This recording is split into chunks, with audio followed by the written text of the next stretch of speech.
The House will be in order. The chair lays before the House a communication from the Speaker.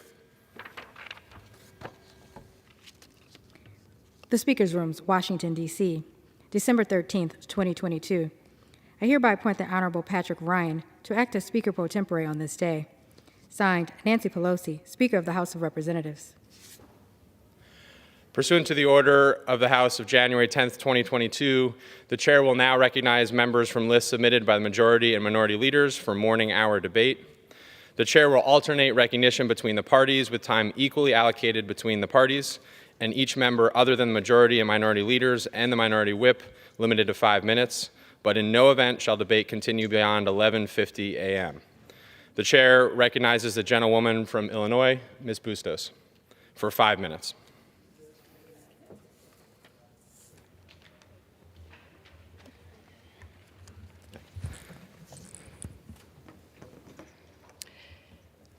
Mr. Speaker, I rise to reflect upon a decade of service in Congress.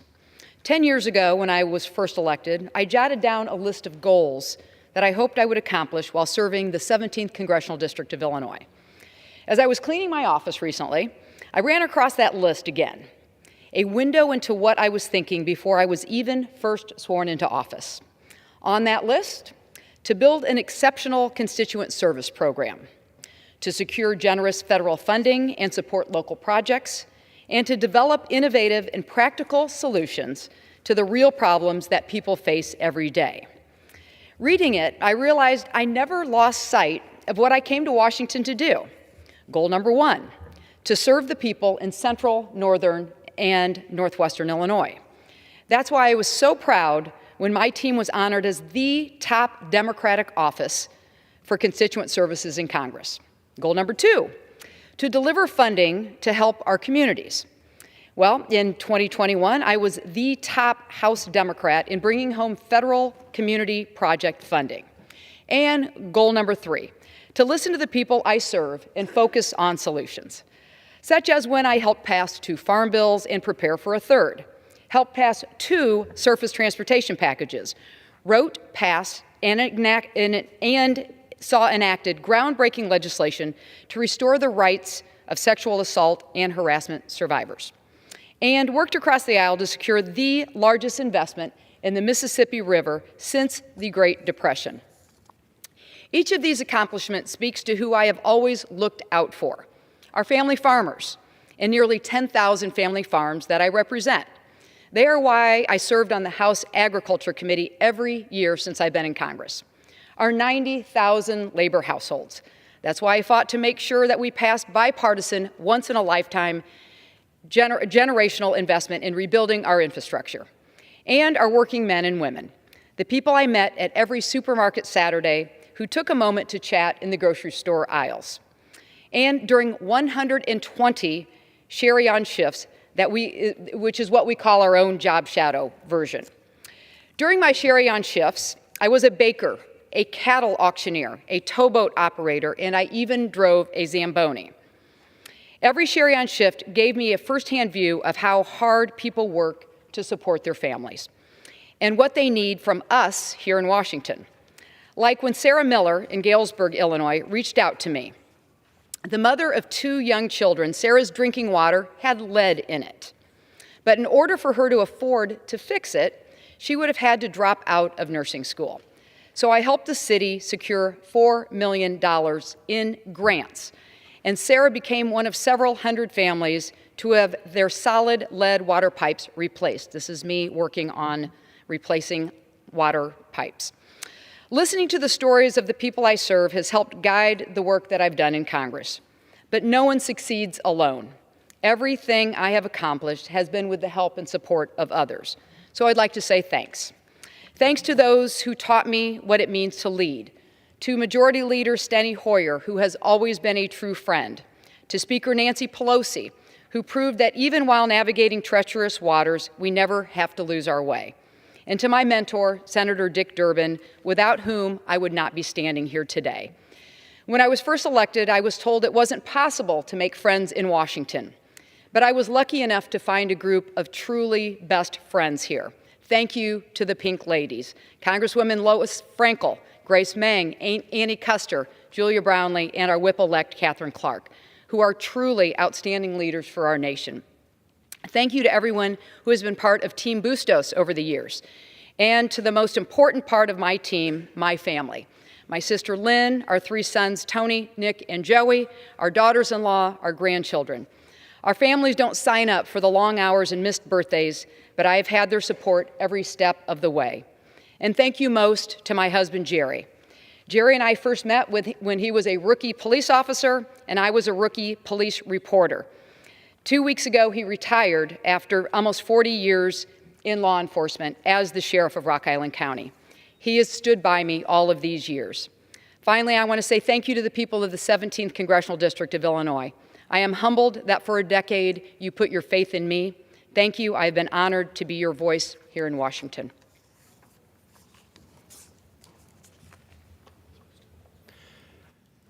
The chair recognizes the gentlewoman from North Carolina, Ms. Fox, for 5 minutes. Thank you, Mr. Speaker. President Biden is turning the federal student loan program into a Titanic, heading straight for an iceberg. The Biden administration's changes to these programs will make a bad system worse. For starters, President Biden's 6th extension of the student loan repayment pause brings the total cost of this unjustifiable policy to $195 billion. This is foolish by every measure. Most college-educated workers were not the ones to lose their jobs during the pandemic and were able to adjust to flexible work arrangements. So why are they getting special treatment from the Biden administration? Would it be fair to force student loan borrowers to pay off the car and mortgage loans of the millions of blue-collar Americans who lost their jobs because of forced economic shutdowns? The answer is a resounding no. To add insult to injury, President Biden is falsely promising a $400 billion bailout, knowing full well this illegal, disgraceful action will likely get struck down in court. Using the livelihoods of 40 million borrowers to score political points at the expense of hardworking taxpayers and the next generation of students is politics at its worst. President Biden's use of the executive pen to stab taxpayers in the back doesn't end there. Since taking office, President Biden has been canceling massive amounts of loans under the guise of, quote, fixing, end quote, broken programs, the very programs Democrats themselves created, including nearly $50 billion through the administration's illegal waivers. This is a blatant disregard for the rule of law. Our student loan system already operates in the red, and these changes will ensure it costs taxpayers even more. Yet it is only the tip of the iceberg. Indeed, the Biden administration's new income-driven repayment, IDR plan, will turn federal student loans into untargeted grants, costing taxpayers a fortune in the process. Because President Biden couldn't get his radical agenda through Congress, he is dismantling the federal student loan program and pushing Democrats' free college plan by executive fiat.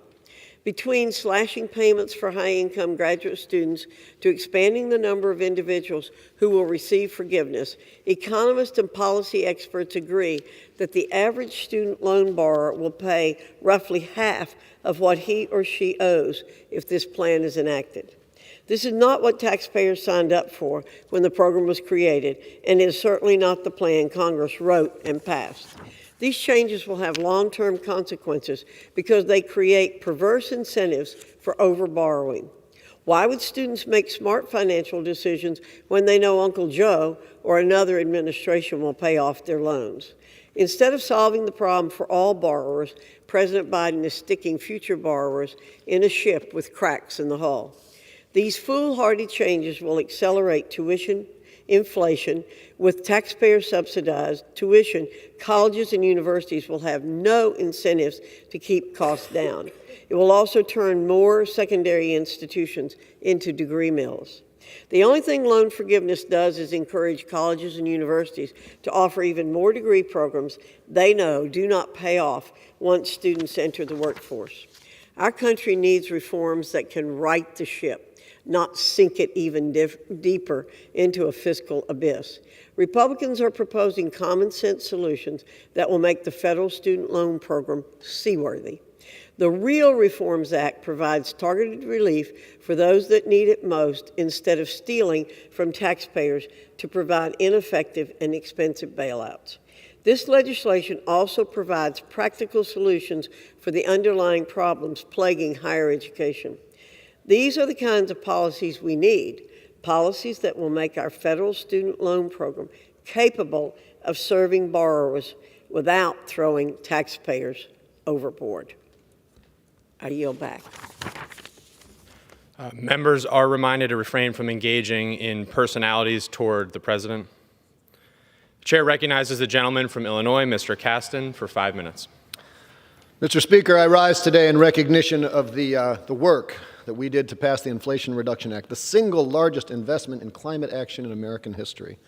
Thanks to the IRA, not only will we see expanded access to lower energy costs, we'll also lower emissions and give our children a better shot at an inhabitable planet. But if we're going to build all that clean generation and connect it to all those new loads from electric vehicles to heat pumps, we're going to have to enhance our electric grid, and that's not going to happen without an independent, fully staffed Federal Energy Regulatory Commission, or FERC, as they say in the streets.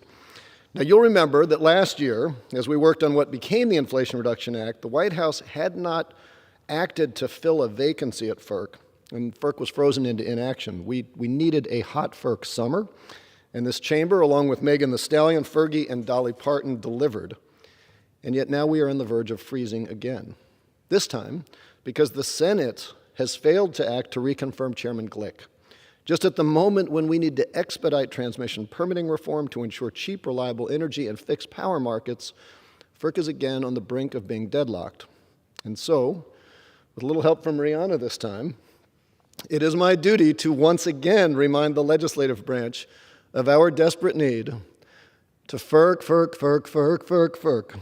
Climate change is urgent. Capital markets are mobilizing in response to the Inflation Reduction Act. This is no time to have us lurking. To be blunt, Mr. Chair, I do not like it. And you know I've dealt with it the nicest. But this delay is no righteous. And now we're in a crisis. A deadlocked FERC would eliminate up to 80% of the emissions reductions created by the IRA. We need them working now to ensure that we could rapidly bolster inter-regional grid connections, shorten interconnection queues, and reform the siting and cost allocation processes that doom so many projects today. Sing with me, Mr. Chairman. We got to FERC. You can do it. Come on. To my colleagues in the Senate, the eyes of the nation in this chamber are on you. We will never neglect you. We do not hold your past against you, but you need to get it done. Our utilities, our electricians and consumers, and our planet believed you when you said that failure to ensure comprehensive permitting reform was, and I quote, not an option. But now they're asking whether you really believed that. Did you really mean it when you said you'd give them something that they'd never seen? Or are they right now when they cry that it's just a dream of something that you've never been? It's time for the Senate to give our energy markets reasons to believe in all their dreams, their adoration. They don't have much more patience. We need them to confirm. A person who will work to ensure that we can FERC. Mr. Speaker, what else can I say? I'm trying, babe. Thank you, and I yield back. The chair recognizes the gentleman from Pennsylvania, Mr. Joyce, for 5 minutes. Thank you, Mr. Speaker. Mr. Speaker, in recent years, we've seen the devastating toll of fentanyl and its analogs all across America. A drug that is cheap to manufacture and unfortunately incredibly potent, to the point that it is now the leading cause of death for Americans between the ages of 18 and 49, over 3 decades of life. Since July, the seizure of fentanyl at our southern border has averaged 2,200 pounds a month, meaning that our Border Patrol agents are now confiscating more fentanyl in a single month than they did in the entirety of 2018. These are not just statistics in a government report. Last week, I spoke to the parents who had lost a son to an accidental overdose, a vibrant, intelligent college student who had a mixture of cocaine and fentanyl sold to him, and he lost his life. As I speak today, the first responders, the police officers, and coroners in Pennsylvania tell me stories about how potent these drugs have become and how a single dose of Narcan is often no longer enough medication to revive a person who is suffering from an overdose. These drugs are increasing in potency and, unfortunately, in affordability as drug cartels in Mexico have begun to manufacture and sell these drugs for the cost of a cup of coffee. The human cost of this epidemic has been staggering, and it is in our rural areas that constituents are suffering the most. We must recommit ourselves to the unfinished work of addressing this crisis. We need to invest in our communities and give our police officers and medical professionals the tools that they need to save lives and protect our neighborhoods and communities. Unless we in Congress act, the fentanyl analogs that have become so deadly will become legal on American streets in just 3 days. The clock is ticking. Our constituents are counting on us to address this issue. They're counting on us to permanently ban fentanyl analogs that have claimed thousands of American lives. We need to work together to address this issue and ban permanently the fentanyl analogs that have taken such a grave toll on all American communities. Thank you, Mr. Speaker, and I yield. Chair recognizes the gentleman from California, Mr. Ruiz, for 5 minutes.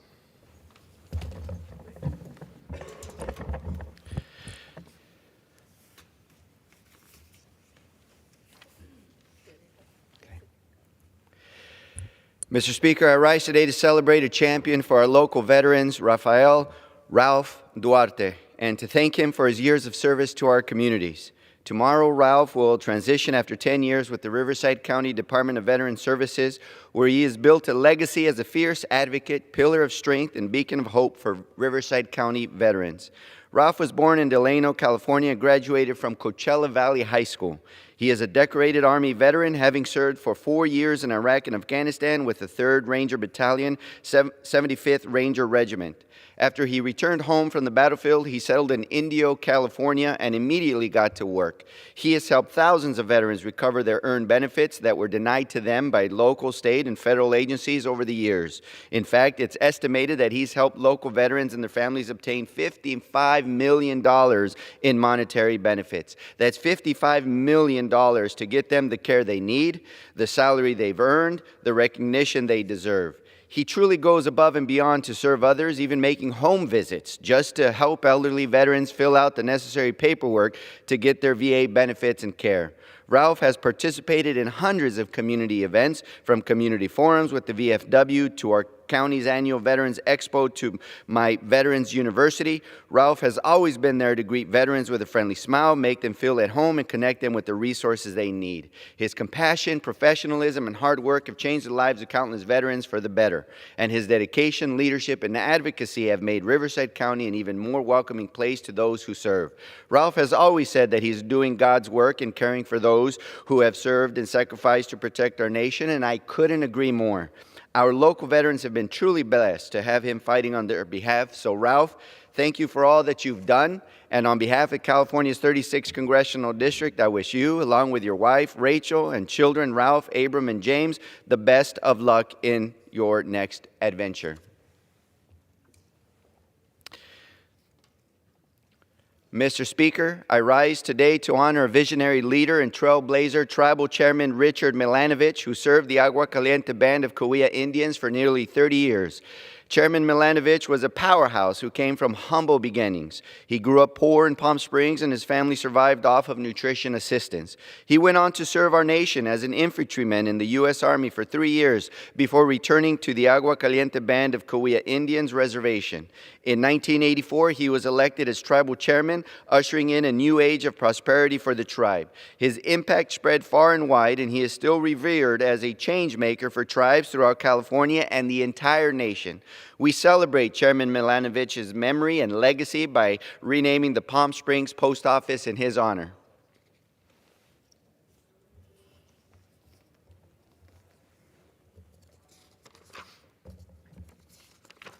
Mr. Speaker, I rise today to honor Marine Corps Corporal Hunter Lopez, my constituent who was killed in action while serving our nation at the Kabul airport on August 25, 2021.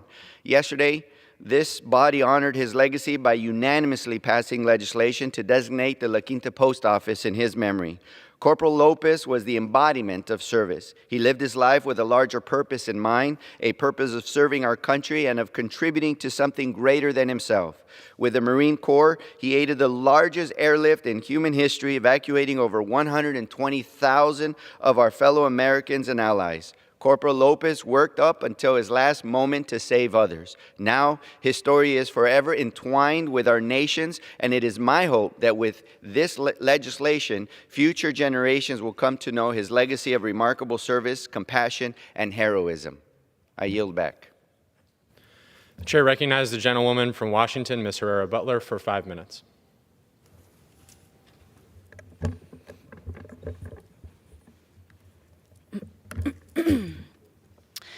Mr. Speaker, it's been the honor of my life to serve in this distinguished body on behalf of the people of Southwest Washington. And as I look around this chamber, I am flooded with memories thinking about everything that's happened in this room, both good and bad, in the 12 years since I first took my oath. I can remember driving my 90s vintage Ford Explorer across the country with my husband of 3 months in late December of 2010 to get here in time for swearing in. And I was ready to do my very best for my home region in Congress. And some things haven't changed. I still have that Ford Explorer, and my husband is every bit the rock now that he was then. And I have never compromised what I came here to do, which is serve my region and defend the Constitution.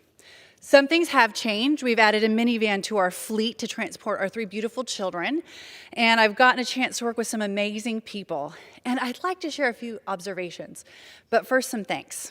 I want to thank my colleagues. In this body, I have gotten to work with some of the most accomplished, smartest people in the world, and I treasure your friendship. And my husband, Dan, deserves the lion's share of my gratitude. The sacrifices that he's made, his wisdom and his love for our 3 children, and me, Abigail, who's 9, Ethan, who's 6, and Asana, who is 3, have been an immeasurable blessing to our family. And I've had all 3 of my kids during my congressional tenure, if that gives you a little glimpse into the amazing man that my husband is. And my parents, and Dan's parents, have done more than I can possibly recount to support us. And to Southwest Washington, thank you for entrusting me 6 times with this awesome responsibility. And to my team, many of whom have been with me all 12 years, Afton, Casey, Pam, Jordan, and the rest, with your help, we did things that nobody else could have done. Like when I was first elected, healthcare reform was our nation's challenge. But if you know me, you know that no or never are like a starter's gun to me. We took the challenge on, and in 12 years, we helped launch the first of its kind maternity care caucus. We successfully championed the ACE Kids Act, which broke the barrier for low-income and high-needs kids. We helped drive maternal mortality review committees. We helped grandfather association health plans for Washington residents. And we also worked our tails off for every single corner of our region. We found out that veterans had to drive for hours to get a blood draw or a flu shot, so we pushed and we pulled and we prodded the VA until we got a regular mobile clinic out to serve those military heroes. For those who make their livings fishing in our rivers, few achievements have given me more joy than passing landmark salmon preservation legislation. I still get stopped in the grocery store over that one. And I took to this floor to successfully block some ideas and projects that were just plain bad for our region.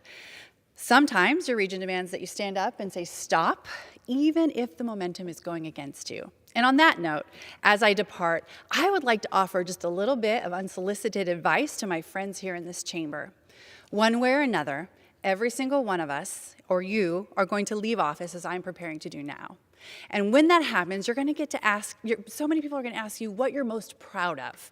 And you're going to think back with pride about all of the times that you helped someone that you represent out of a really tough situation. Or you'll be proud that you stood strong for what you thought was right. Or you'll be proud of the laws that you passed to help make the lives better for Americans. But let me tell you what you won't think of. That time you tweeted something that got 10,000 likes. Or that time that you thought of a really mean, clever thing to say about the other party or the other team. Or those times you told part of the truth, but maybe not all of the truth, and hoped that no one was going to ask you what you really meant. The people who elect us put their faith in us to represent them, and we owe them the truth. And times, especially in the heat of the moment, the truth is somewhat the last thing that people want to hear, especially if it doesn't fit their narrative. But that doesn't make it any less true. And we don't do Americans any favors if we deceive them or if we stand by quietly as they deceive themselves. Hardcore partisans on both sides will tell you that their party is blameless and that the other party is the only one that engages in deception. But the truth is, there are people in both parties who've made an industry of it. I have faith in the American people to eventually put a stop to this. But we here in this body, we also have a responsibility to the truth. After all, it is the only thing that truly sets us free. With that, I yield back, Mr. Speaker. The chair recognizes the gentleman from Georgia, Mr. Carter, for 5 minutes.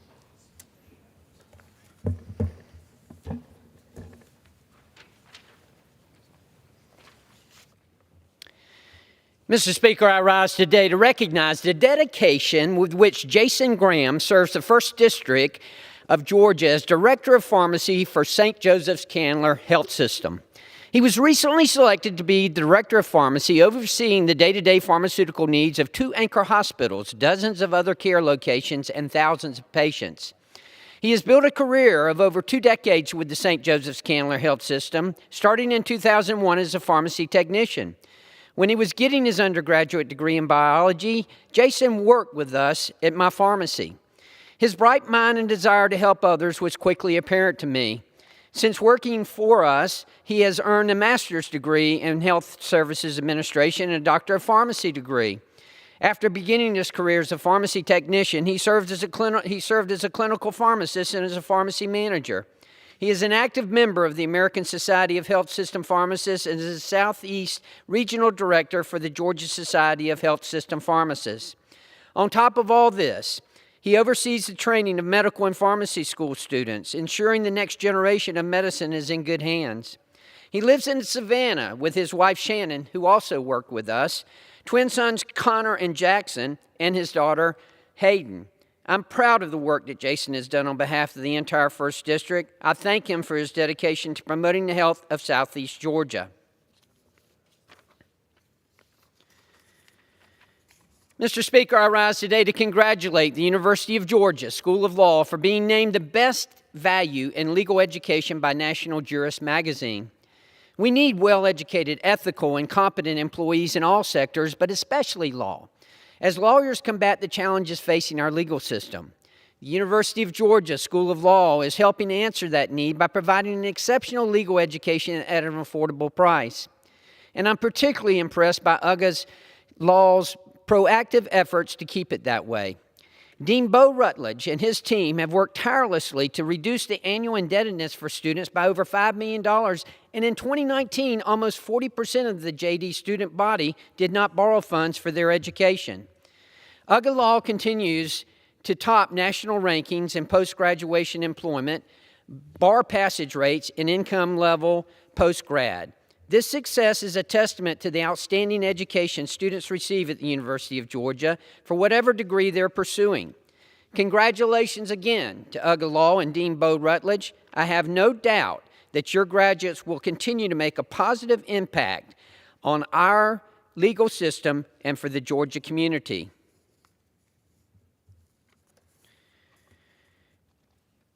Mr. Speaker, I rise today to recognize the persistence and the dedication of the Chatham County Police Department, along with Chief Jeff Hadley, in investigating one of the toughest, most tragic cases I've ever heard of.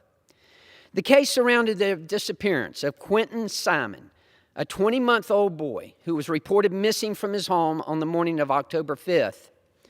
The case surrounded the appearance of Quentin, and immediately the Chatham County Police Department launched a no-expenses-spared search for the Savannah child, with detectives regularly working 18 to 20 hours a day to find Quentin and bring him home.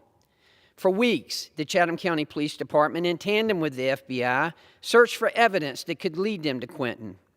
Investigators successfully uncovered Quentin's remains, along with other evidence that led them to arrest his mother for the disappearance and murder of her son. It's cases like these that exemplify the thankless nature of life in law enforcement. Day in and day out, police and first responders grapple with tragedies of a magnitude most of us can't even imagine, let alone handle ourselves. I want to take this opportunity to thank Chief Hadley and the Chatham County Police Department for the work that they do, because I don't know how they do it. This is one of the hardest jobs in the world, and our officers deserve more recognition for handling situations like these gracefully and professionally, as they so often do. Thank you, Mr. Speaker, and I yield back. Chair recognizes the gentlewoman from California, Ms. Kim, for 5 minutes. Thank you, Mr. Speaker. Today, I rise to recognize the 192 student teams that participated in my district's Congressional App Challenge.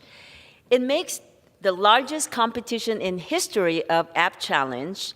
So I want to thank and congratulate our winner, Walnut High School senior Hudson Caleb D., on his impressive app to create an affordable earthquake detection system using old smartphones.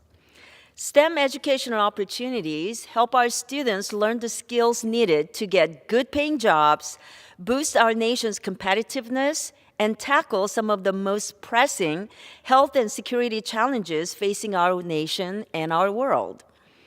And I've been a very proud supporter to promote STEM opportunities as co-chair of the Congressional App Challenge, and I'm thrilled that this year, over 9,000 students participated across 335 congressional districts from coast to coast, creating over 2,700 apps.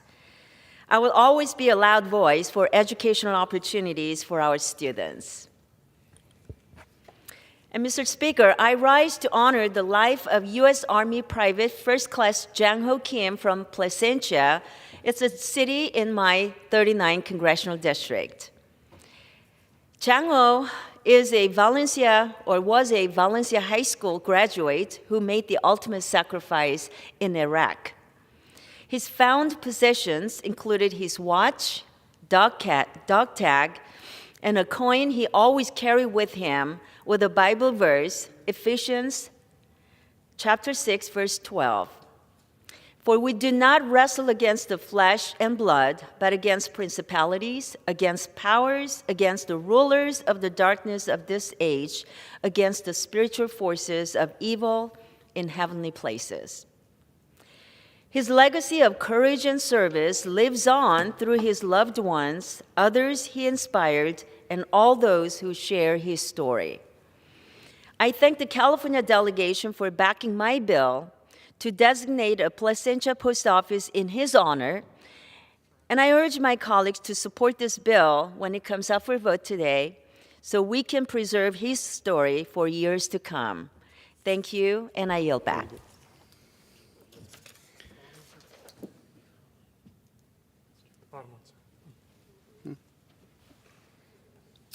The chair recognizes the gentleman from Kansas, Mr. Mann, for 5 minutes. Mr. Speaker, I rise today to deliver the closing installment of my Farm Bill Impact Series for the 117th Congress. In 2022, I delivered 15 speeches on this House floor about various Farm Bill programs and titles that I believe Congress must understand and support ahead of the 2023 reauthorization. In Congress, we deal with the laws of the land, and that's important, but farmers are the caretakers of the land itself. Farmers built our history, sustain our present, and secure our future. They deserve the unwavering support of Congress in the form of legislation that supports their tireless efforts to feed, fuel, and clothe the world. That means keeping crop insurance strong, supporting robust trade programs, and ensuring that producers aren't being hamstrung by burdensome overregulation. Early in my speech series, I highlighted crop insurance first. Keeping this program strong is my highest priority for the 2023 Farm Bill. Crop insurance helps producers manage the risks that they face every day from weather, pest, disease, and market volatility. It's also a great example of a successful public-private partnership. Agriculture producers have a fickle partner in Mother Nature who doesn't always cooperate, and crop insurance helps producers stay afloat when disaster strikes. Shortly after my crop insurance speech, I spoke about trade programs, which serve to spearhead innovative market access, new market development, and promote agriculture sales overseas.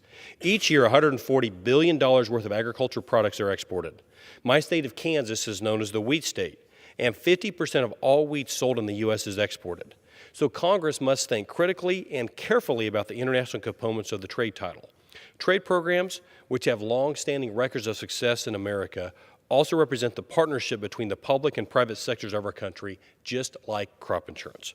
The biggest threat to American agriculture, however, isn't a scarcity of natural resources or bad weather, but federal government overreach. The Biden administration has tried to dismantle the stepped-up basis and impose a farm killer capital gains tax on American producers that would destroy thousands of family farms overnight. The definition of waters of the U.S. keeps changing, and now the federal government would like to tell farmers what to do with their puddles. Animals like the lesser prairie chicken are being added to the endangered species list, and fertilizer and other inputs, even if you can get them, are often so expensive that they can't be afforded by ag producers. Government overreach has created a tornado of chaos, and my producers are in its path of destruction. Mr. Speaker, I'm standing here today and will continue to stand here advocating for American farmers, ranchers, and agriculture producers because they're the lifeblood of this country. They keep us fed, fueled, and clothed, and they have earned the unwavering support of Congress. I'll be delivering more installments of my Farm Bill Impact Series at the 118th Congress, and I look forward to the 2023 reauthorization of the Farm Bill because it is an opportunity for Congress to say unequivocally, we stand with our farmers. Mr. Speaker, I rise today to recognize and thank Cale Beam for his service to me, my office, and the great people of the 1st District of Kansas. Cale was on my team since my first day in Congress, and he has consistently brought an eloquent and thoughtful approach to his research, writing, and recommendations.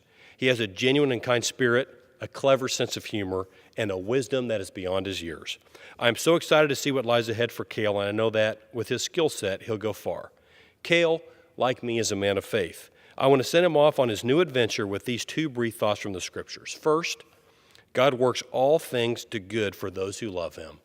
And second, delight yourself in the Lord, and he will give you the desires of your heart. Thank you, Cale. My first session in Congress would not have been the same without you. I'll miss you, and I wish you all the best with your new pursuit. And with that, Mr. Speaker, I yield back. The chair recognizes the gentlewoman from New York, Ms. Maliotakis, for 5 minutes. Thank you, Mr. Speaker. I rise today to bring attention to the deadly consequences of President Biden's open borders. In the last month, 3 Border Patrol agents have committed suicide, bringing the total number of agents who've sadly taken their own lives to 14 this year. That tragically adds to the 35 that have been killed in the line of duty in 2021. With President Biden tying the hands of our agents and enabling lawlessness at our border, morale among the force has been crushed to an unthinkable low. So low, in fact, that the CBP has hired a suicidologist to help prevent further loss among its force. Our CBP agents, they're overwhelmed, they're overworked, they are underfunded, and they are demoralized. They put their lives on the line every day to defend our nation's borders while receiving no support from the top levels of our government.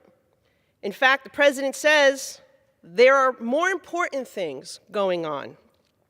It should not come to a shock that so many are at wit's end. While some have taken their own lives, many others have been seriously injured or have made the ultimate sacrifice while on the front lines.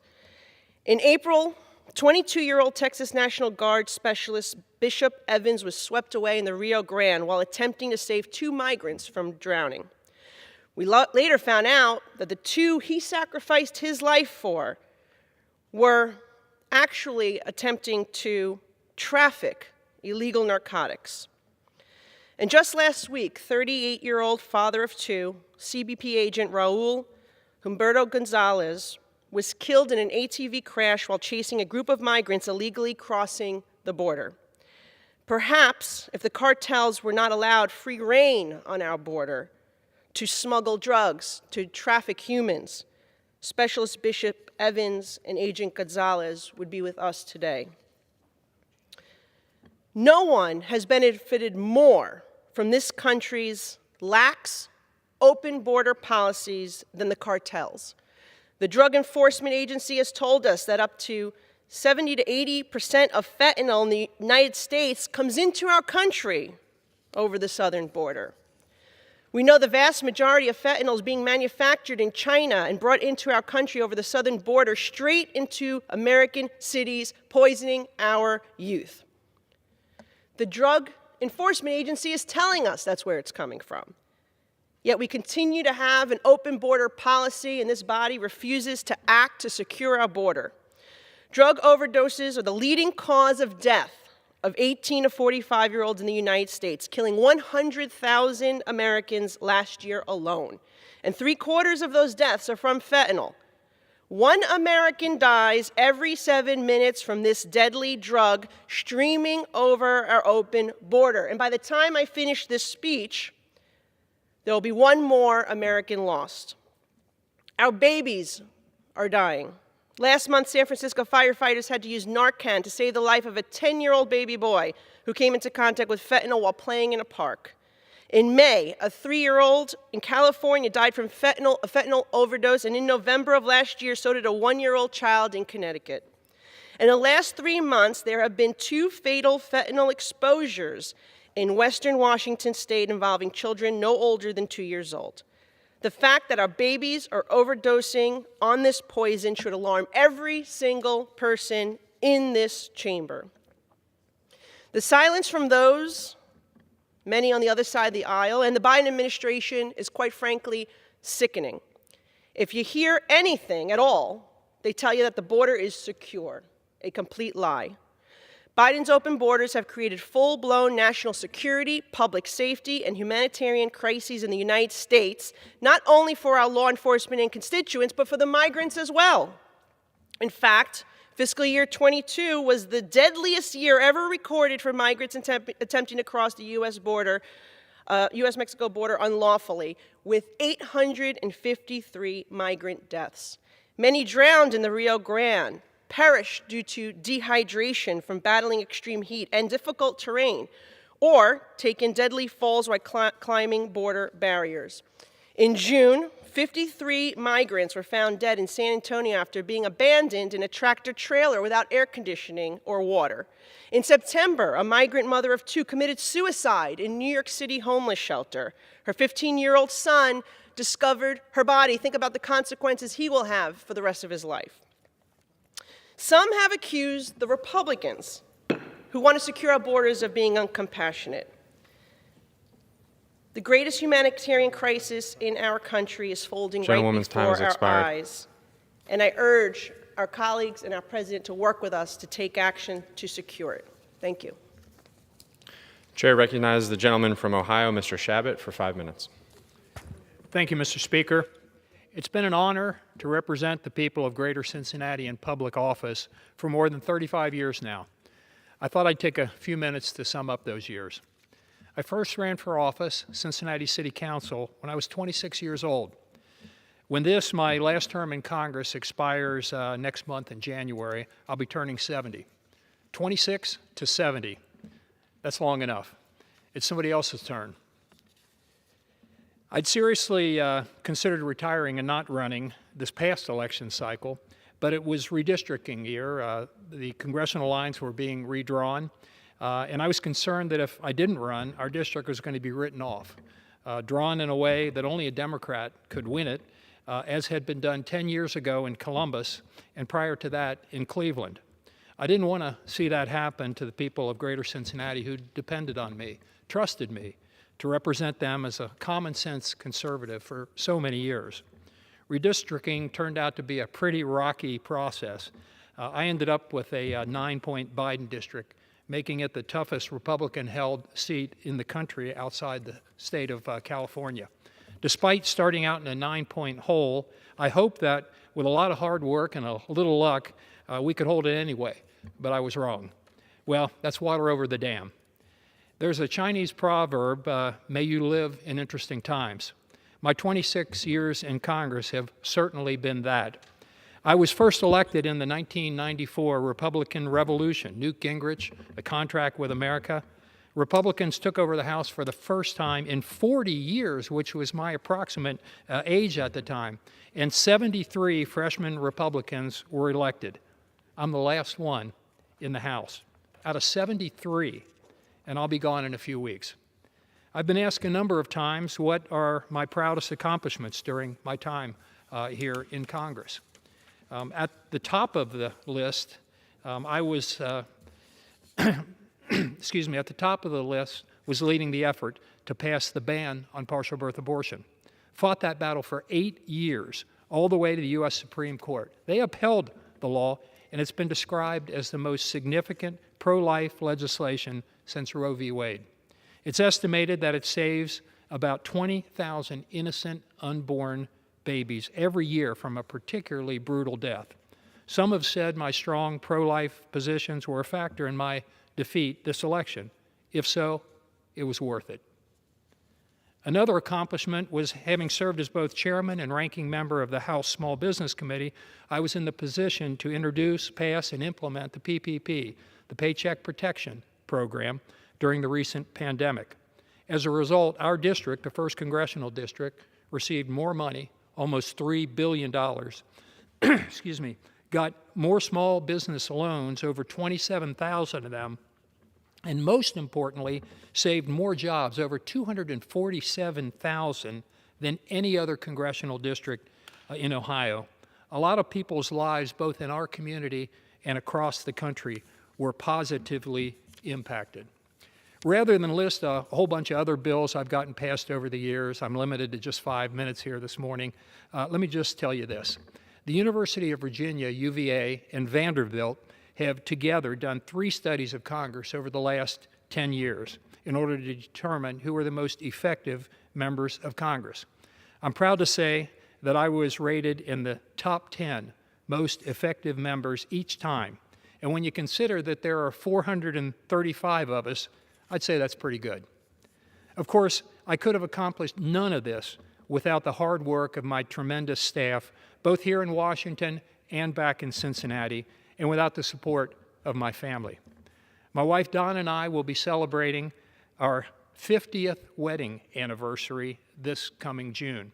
And we were blessed with a daughter, Erica, and a son, Randy, both adults now, and the 2 cutest grandchildren anywhere ever, Reed and Kira.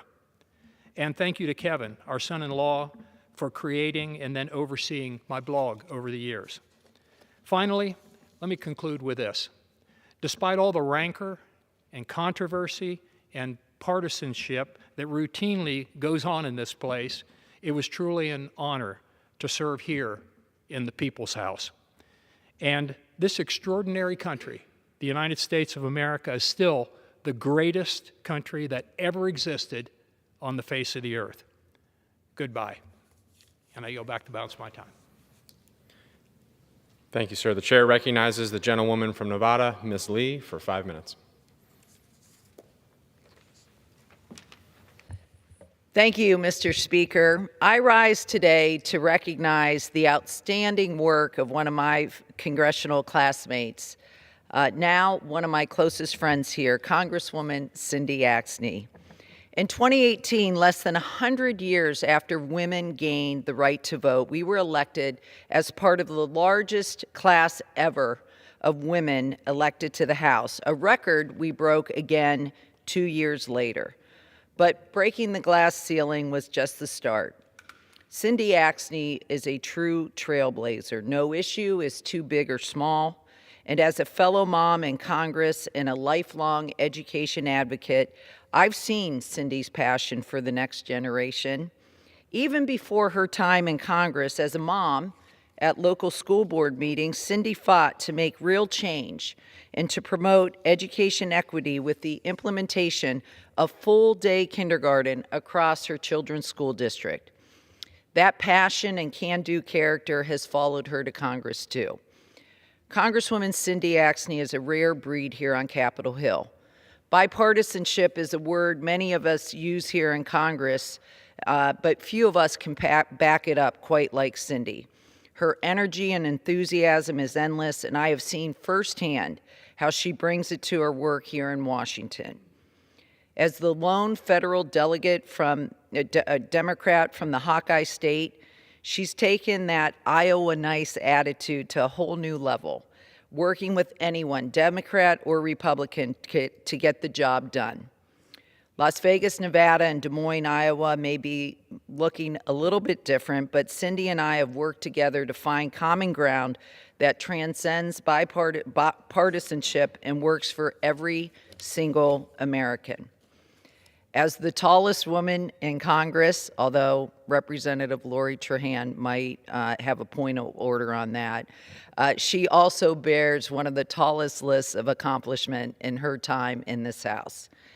She personally helped her constituents recover from catastrophic flooding. She led the charge to keep our communities safe with the Invest to Protect Act. Cindy led the charge to tackle inflation with the Lower Food and Fuel Cost Act as well. And her legacy for Iowa lives on in the millions of dollars she's brought home for her constituents, in the legislation she's fought to get across the finish line, and in all of us fighting to end the divisiveness and to bring the collective spirit of compromise to Congress. Thank you, Cindy, for everything, for your leadership, for your unwavering spirit, and most importantly, for your friendship. And with that, I yield back the balance of my time. Thank you. The chair recognizes the gentleman from Texas, Mr. Babin, for 5 minutes. Thank you. Mr. Speaker, I rise today to recognize the tens of thousands of veterans who served on radar stations across the world during the Cold War. From 1947 to 1991, American service members faced extremely challenging climates and conditions in the most isolated locations to successfully mitigate threats from the Soviet Union to ensure the maintenance of peace. These veterans were highly trained and from every United States military branch, including the National Guard and Reserve units. They were also supported by Allied forces and civilians as well.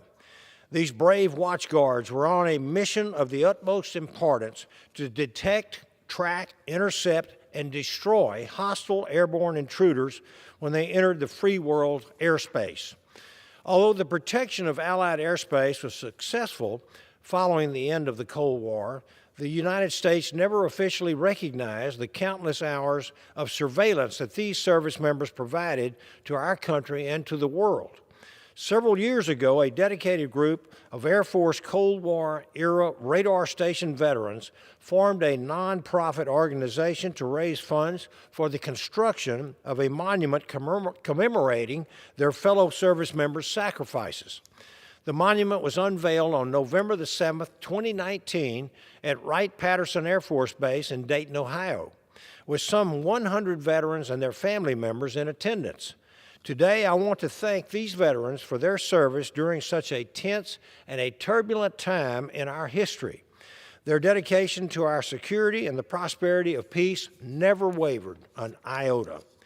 As a veteran stationed in Germany during the Cold War, I can relate to many of the sacrifices that these courageous individuals made, and I am forever grateful for them. I would also like to submit a letter by one of the United States Air Force Radar Station Veterans Monument Association founders, First Lieutenant James E. Mickey, as extraneous material into the record, with more information about the hard work that went into making the dream of a monument into a reality. May God bless these heroes, and may history remember them. And with that, I yield back. Gentleman's request is granted without objection. Chair recognizes the gentleman from Florida, Mr. Bilirakis, for 5 minutes. Thank you, Mr. Speaker. It is with great sadness that I must take the floor in frustration regarding the continued delay of floor action on the major Richard Starr Act. H.R. 1282 would expand eligibility to certain military retirees for concurrent receipt of veterans' disability compensation and retired pay or combat-related special compensation. In the past, military service members found to have endured a service-connected disability could not collect their pension and disability pay in unison. This is unfair. It was unfair. To receive VA disability compensation, veterans had to forfeit their retirement benefits and pay back dollar for dollar the amount that would have been owed to them if they had received both benefits. In the fiscal year 2004 National Defense Authorization Act, Congress created the Concurrent Retirement Disability Pay Program. In doing so, veterans who are 100% disabled were authorized to receive both earned benefits, which is right, known as concurrent receipt, for the first time ever. Since then, the law has expanded the eligibility to receive military retirement pay and their VA disability pay concurrently to military retirees with 20 or more years of service and a 50% or higher disability rating. Under current law, concurrent receipt for military retirees who have a disability rating of 50% or higher was phased in through 2014. While that certainly marked tremendous progress, medically retired veterans with less than 20 years of service who are wounded in combat must still offset their DoD retirement pay by their VA disability compensation. So unfair, so unjust. Many of these veterans had the full intention of serving 20 or more years and gained full retirement benefits, but through no fault of their own, were unable to they couldn't do it because of their service and sacrifice in the line of duty. They were injured. This group of retired veterans, also known as Chapter 61 retirees, are arguably the most at risk because of their complex combat injuries and are just as deserving as those who serve greater than 20 years of service. By creating the CRDP, I firmly believe that Congress admitted that the offset required of disabled veterans was wrong. Approximately 550,000 military retirees are eligible to receive both military retired pay and VA disability compensation, but are prohibited under the current guidelines of this program. We must change that. In my view, I see these veterans as essentially being taxed for their service and sacrifice because they were deemed service-connected disabled. What an injustice that we must correct. This is a very popular and desired policy fix, Mr. Speaker. The Richard Starr Act has 335 co-sponsors in the House and 66 and growing in the United States Senate.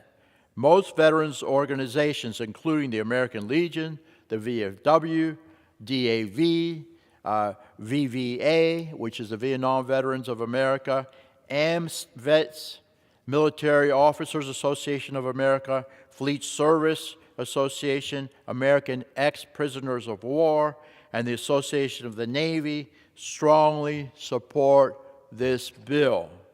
Given this support, why hasn't there been any action on this bill? The Richard Starr Act got the required co-sponsors necessary to get added to the consensus calendar back in September. But why has there been no action on this bill, I ask?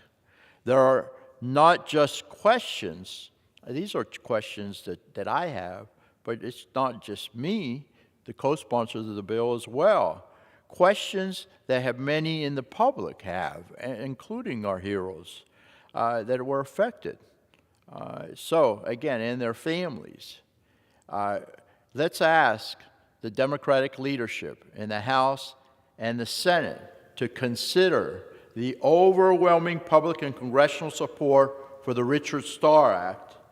Do not let this injustice continue. Please do not let this injustice continue. We have a real opportunity, Mr. Speaker. Do right by these national heroes and include the Richard Starr Act in the end of the year omnibus. I can't think of a more worthy cause than honoring our commitment to our nation's heroes than this. Thank you. Thank you. The chair recognizes the gentleman from California, Mr. LaMalfa, for 5 minutes. Thank you, Mr. Speaker. First, I wanted to congratulate Northern California's Orland High School, where their boys football team just won the California State Championship with a grueling 20-7 win on a very muddy field at Orland Stadium, 20-7 over Shafter High School. Indeed, the muddy field affects both teams equally, and Orland was able to dig it out with a great running effort, 159 yards by the quarterback, in order to pull the victory off, who scored all 3 touchdowns.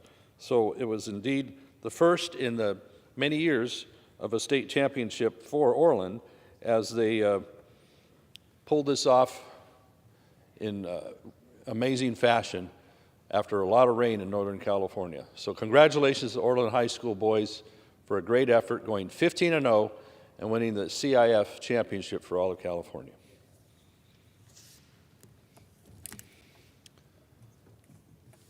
Mr. Speaker, this is a topic I've spent a lot of time on here on this floor talking about. It's where our food supply comes from in this nation. And with the short-sighted efforts we have by our regulators at the federal and state level, food is shorter in this country than it ever has been in quite a few years, and for no good reason. As I point out on this chart here, my home state of California, many of our food products are grown in California that the U.S. relies upon. These products you see here, over 90%, some of them 100%, come from California. If they weren't grown in California, they would have to come from somewhere else. We'd have to import them. We would have to do without. We'd have to switch to some other type of food product that we didn't like as well, or just have less choices. Why is this happening? In part because the water supply for these farms that have been around for decades, and indeed the water systems in California, the Central Valley Project, which is federal, and the State Water Project, which is state level, were developed with harnessing the water that we have so plentiful in the north and using it throughout the state. Indeed, in drought periods, these systems were designed to hold us through drought for up to 5 years when the dam was full beforehand, in order to do what people need, farm their crops and take care of the needs of the cities, manufacturing, etc. Well, in California, of the 100% water pie, 50% goes for environmental needs. 50% goes to keep fish colder and wetter, to let water run out to the Pacific, to keep the saltwater intrusion in the delta at bay, so to speak. 40% traditionally has gone to agriculture, and 10% is what has gone to urban and domestic use. Well, that 40% agriculture has had a big bite taken out of it. Hundreds of thousands of acres have been idled in California, just in my area, in the north. At least 250,000 acres of rice crops alone, as well as other water supply that goes towards almonds and walnuts and prunes and many other crops, has been taken away. Do they want to blame the drought? Yeah, we've had some level of drought, but in 2021, I would also remind you, we had a huge amount of rainfall in October and a vast snowpack in December 2021. This year, we're enjoying a good amount of rainfall already in November and December, which will help replenish our lakes. But what are the water managers, so to speak, in the federal and state governments doing? Are they indeed keeping the water in the lakes so that we would have the ability to draw upon that water, continue farming crops in California? Again, this isn't just for California farmers, for California economy. This is something all Americans rely upon for these food products that more numerous I can even list on this chart here. Let's look at the next one. So what's happening in my north northern part of the state, the Klamath Basin. I also share on the Oregon side with my good colleague, Mr. Bentz. The last few years, they've taken the water supply from the farmers up there in that basin, in the Klamath Basin Project. This is a project that was built over 100 years ago to make more water available solely for agriculture from the Klamath Lake. It enhanced the original lake with an additional supply. Yet Bureau of Reclamation and environmental organizations and agencies believe that's their water to take and try and mitigate fish issues in the Klamath River. And this kind of attitude has shifted all the way through the Klamath, on down through the Sacramento River.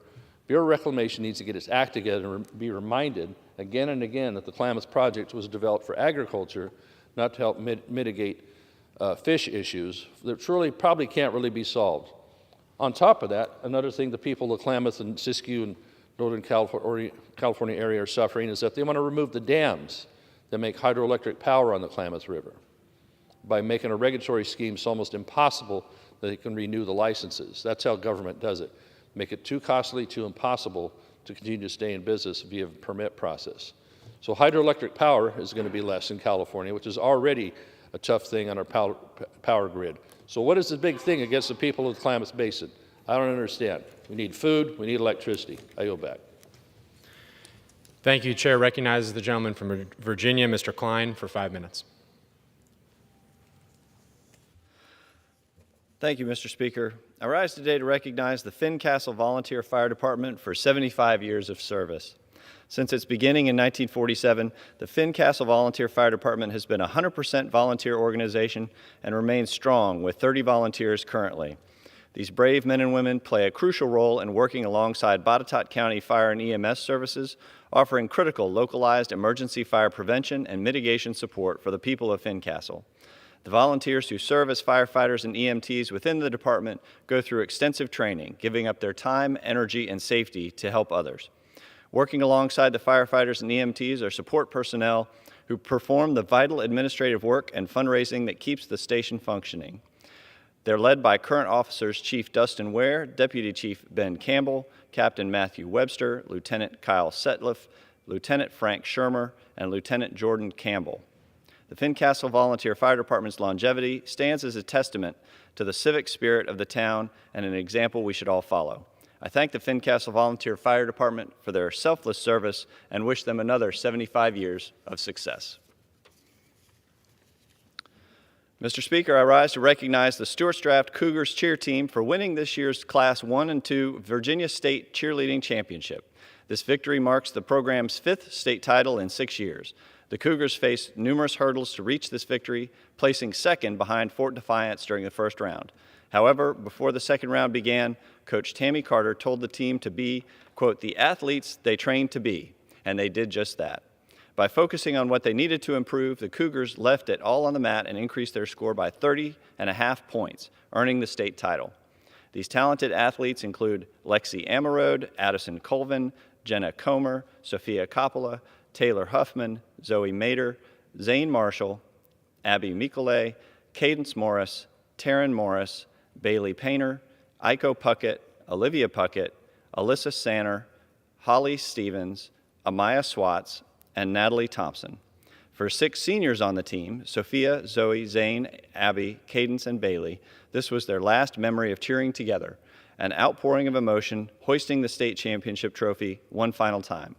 Senior Zane Marshall said of his class's historic reign, to have 3 state championships, I don't even know how to feel. It's crazy, he said. The seniors will leave their high school cheerleading careers with their heads held high, knowing their leadership and performance have left a lasting legacy on the team. Congratulations to all the talented athletes and dedicated coaches on this incredible victory. They've earned it. Mr. Speaker, I yield back. Thank you. Pursuant to Clause 12A of Rule 1, the Chair declares the House in recess until noon today.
The House will be in order. The prayer will be offered by Chaplain Kibben. Would you pray with me? Satisfy us this morning, O Lord, with your unfailing love, that our only response would be to sing to you our joy and be glad in all our days. Today, may we be faithful not only in our words, but in our deeds. May we follow bravely your footsteps wherever they may lead. May we be uncompromising and honest with ourselves. May there be no self-pity or self-indulgence in our lives today.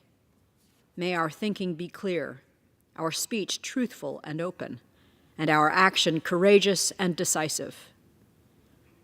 But our prayers today are not just for ourselves, but also for the communities and people we serve, and so we pray for all who today will face any great decision. For all those today working to settle important affairs in the lives of individuals and nations. For all who are shaping public opinion in our time. For all who write what other people read. For all who are lifting up the light of truth in a world of ignorance and sin. For all whose hands are worn with too much work, and for the unemployed whose hands have found no work today. Hear our prayers, O Lord, those we pray personally as well as for others. Forbid that we should live for ourselves this day, but may we be faithful in our service to your people, even as we serve you. In your most holy name we pray. Amen. The chair has examined the journal of last day's proceedings and announces to the House the approval thereof pursuant to Clause 1, Rule 1. The journal stands approved. The Pledge of Allegiance will be led by the gentlewoman from Illinois, Ms. Bustos. Allegiance to the flag of the United States of America and to the republic for which it stands, one nation, under God, indivisible, with liberty and justice for all. The chair will entertain up to 15 requests for 1-minute speeches on each side of the aisle. For what purpose does the gentleman from New York seek recognition? Without objection, the gentleman is recognized for 1 minute. Mr. Speaker, I rise today to celebrate progress in America's pledge to provide liberty and justice for all Americans. Today, President Biden signs the Respect for Marriage Act into law. The legislation ensures equal rights and protection for married couples regardless of the color of their skin, where they live, or whom they love. This act is long overdue and necessary as threats remain to undo the hard-fought ruling giving same-sex couples the fundamental right to marriage equality. I am honored to have co-sponsored this bill, and I'm proud that this day has finally come. I yield back the balance of my time. For what purpose does the gentleman from Pennsylvania seek recognition? And ask unanimous consent to revise and extend my remarks. Without objection, the gentleman is recognized for 1 minute. Mr. Speaker, I rise today to address an issue that will affect millions of Americans unless Congress acts. Unless we prevent the Medicare reimbursement cut that is scheduled to go into effect, the doctors, hospitals, and healthcare providers who work each day to treat Medicare patients may be forced to eliminate services, furlough staff, and delay health initiatives. These cuts will have the deepest impact on those patients who rely on Medicare to see their doctors. At a time when our healthcare industry is already facing record burnout, we cannot afford to risk losing more doctors, nurses, and healthcare providers.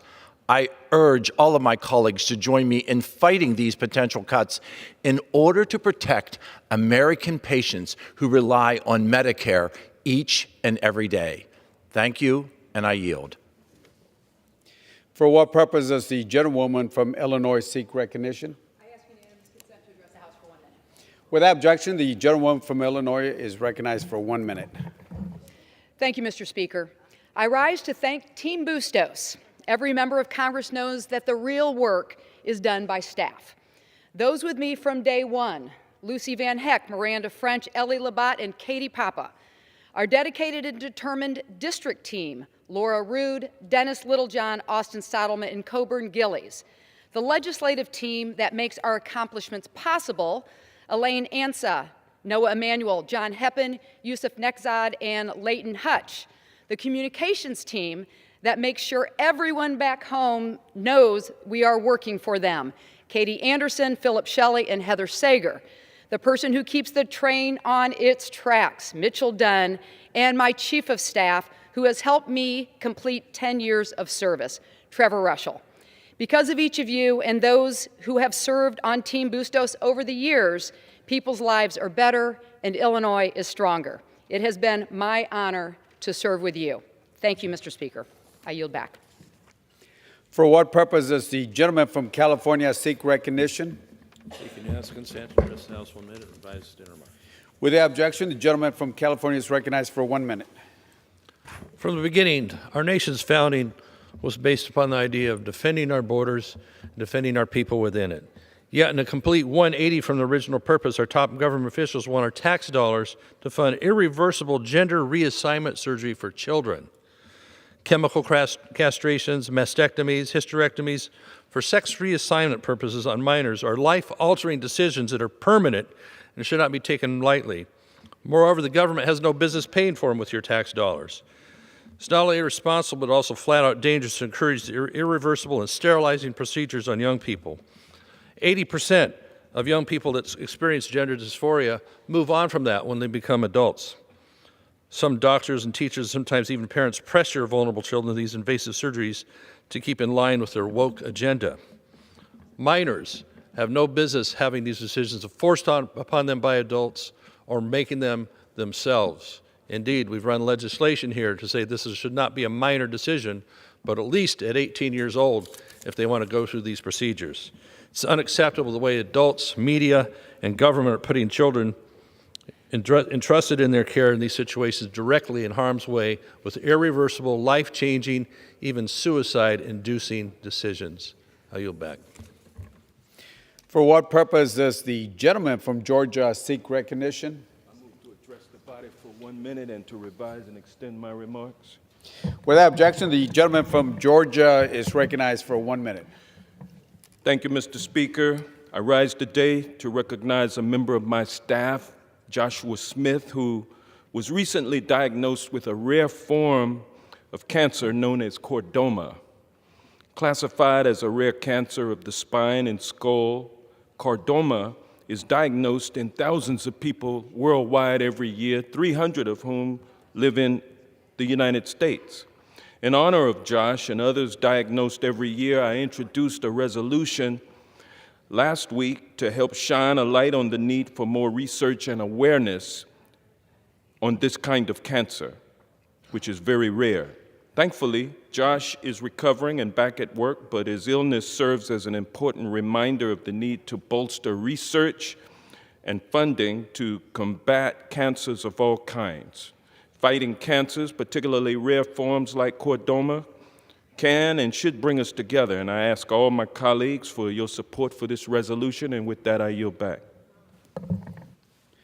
For what purpose does the gentlewoman from North Carolina seek recognition? I ask unanimous consent to address the House for 1 minute, Mr. Speaker. Without objection, the gentlewoman is recognized for 1 minute. Thank you, Mr. Speaker. On December 8th, the House passed the James M. Inhofe National Defense Authorization Act for fiscal year 2023 on a bipartisan basis. I am particularly proud to see that my amendment, the Defense Maintenance Data Transparency Act, was included in this crucial package. The challenges facing the Department of Defense's DoD inability to access necessary data to award truly competitive contracts to small businesses in America is unacceptable.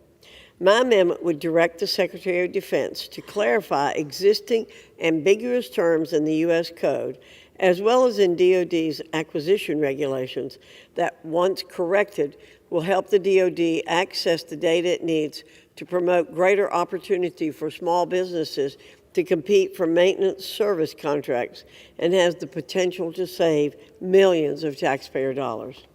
Greater competition within the defense industry means more value for every hardworking taxpayer in America. I yield back, Mr. Speaker. For what purpose does the gentlewoman from Minnesota seek recognition? Mr. Speaker, I ask unanimous consent to address the remarks. Without objection, the gentlewoman from Minnesota is recognized for 1 minute.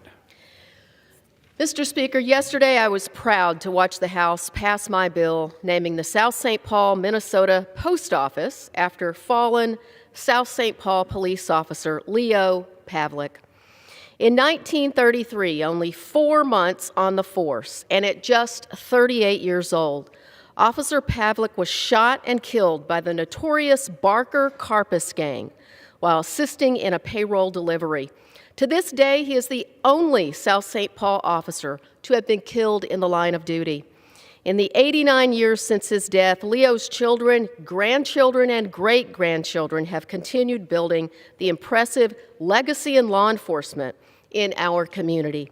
Leo's son, Robert Leo Pavlik Sr., was a St. Paul police officer. One of his grandsons, Robert, was a Ramsey County deputy, while another grandson, David, worked in St. Paul as a police officer. And now Leo's great-grandson, Ryan, is following in those footsteps. So today, I applaud my colleagues in passing this bill to honor not only Leo's dedication and service, but that of the entire Pavlik family. I urge my Senate colleagues to pass this bill in a timely manner. And with that, I yield back. For what purpose does the gentleman from South Carolina seek recognition? Mr. Speaker, I ask unanimous consent to address the House for 1 minute, revise and extend my remarks. Without objection, the gentleman is recognized for 1 minute. Thank you, Mr. Speaker. Last week, the average for a gallon of gas was shamefully $1 more than when Biden took office. A gallon of diesel fuel for trucks and ships is nearly 50% higher. Due to irresponsible energy policies of Biden and Democrats, inflation reached 40-year highs and families are hurting. In the last year, 1/3 of households have reduced or skipped necessities like food or medicine to pay energy bills, according to Lending Tree survey. The National Energy Assistance Directors Association said household energy costs will be the highest in 15 years. On Saturday, I was grateful to be on a Kodel warmly welcomed in Kyiv by Ukrainians for defensive weapons, which last week stopped 85% of Putin missiles and Iranian drones. Putin must be stopped from freezing Ukrainians to death as Stalin starved Ukrainians to death. President Biden joined Turkish President Recep Erdogan and French President Emmanuel Macron, pledging additional defensive weapons to courageous President Vladimir Zelensky on Sunday. In conclusion, God bless our troops who successfully protected America for 20 years in the global war on terrorism as it continues moving from the Afghan safe haven to America. For what purpose does the gentlewoman from Florida seek recognition? Mr. Speaker, I ask unanimous consent to address the House for 1 minute and revise and extend my remarks. Without objection, the gentlewoman is recognized for 1 minute. Mr. Speaker, I rise today to honor my longtime Chief of Staff, Clay Phillips, who is retiring at the end of this Congress. I thank him for his tremendous career of public service, including 16 years of service in the Chief of Staff role. There are a few people in the Tampa area who have not worked with Clay, and I'm grateful for all the work that he has done to ensure that veterans receive the benefits that they have earned, to ensure that our neighbors were able to stay in their house during the foreclosure crisis, all of his work on affordable health care and for social justice. He was also instrumental in Florida's new statue, the Dr. Mary McLeod Bethune statue that all Americans will enjoy seeing. She's the first African American in history to represent a state in the National Collection. He has always stood up for the voiceless, and as President Kennedy encouraged, let public service be a proud and lively career. Clay, your career was proud and lively. Thank you for providing selfless service, and I'm grateful for your friendship and your devotion to our neighbors. I yield back. For what purpose does the gentleman from Mississippi seek recognition?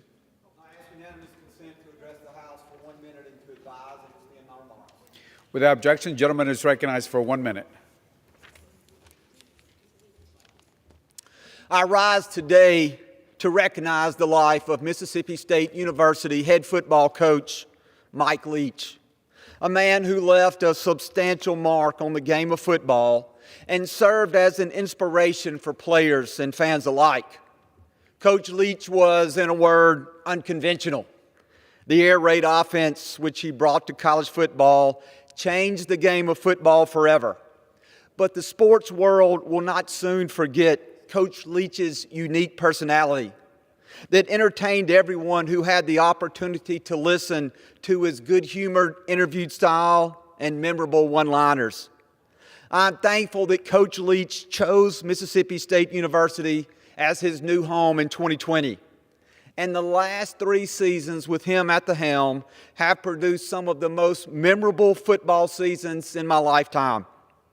Without a doubt, he will be missed, and his impact on the game of football in Mississippi State University will prove to be timeless. We will continue to look back fondly on the memories that Coach Leach, the Pirate, graciously left us with. Thank you, and I yield back. For what purpose does the gentlewoman from Texas seek recognition? Mr. Speaker, I ask for unanimous consent to address the House for 1 minute to rise to extend my remarks. Without objection, the gentlewoman from Texas is recognized for 1 minute. Thank you, Mr. Speaker.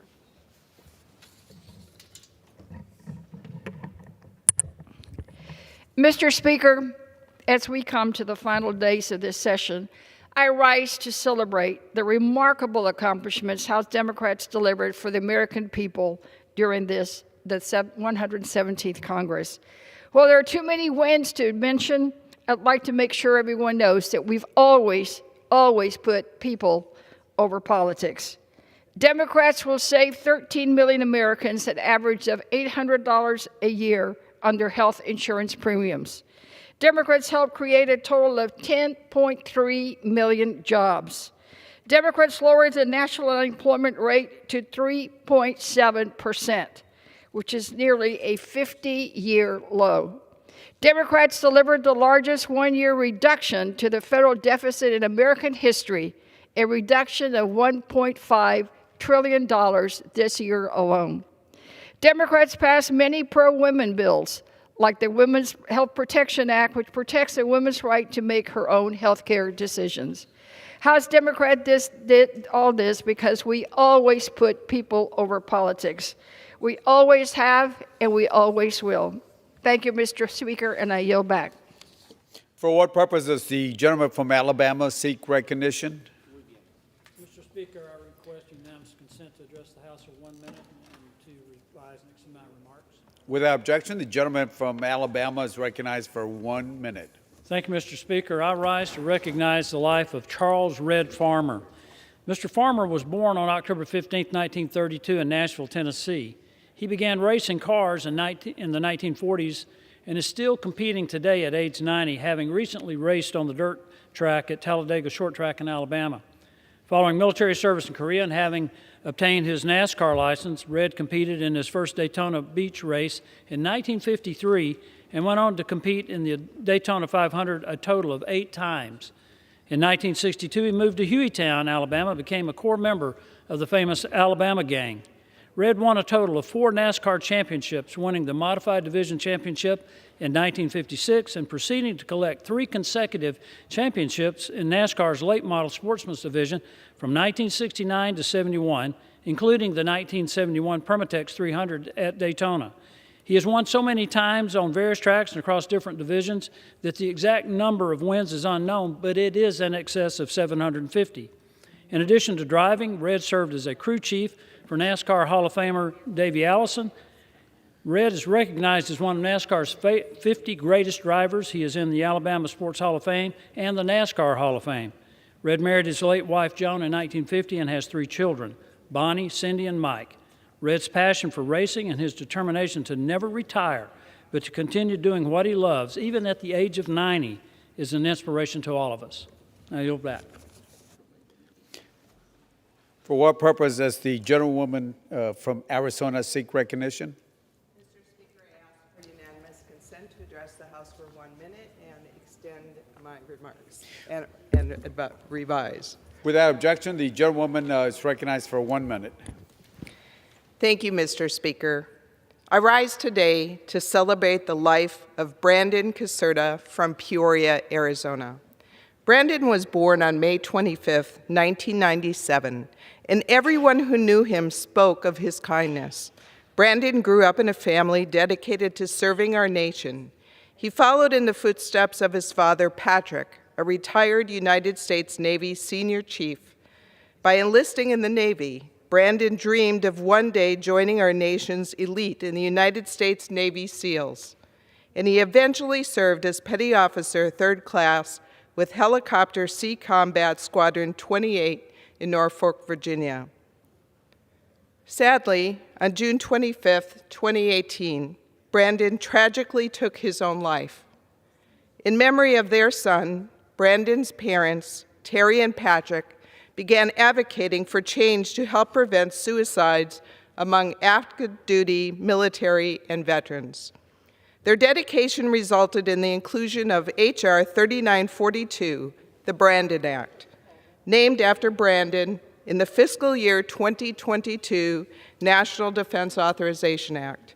This bill allows service members to quickly seek life-saving mental health care.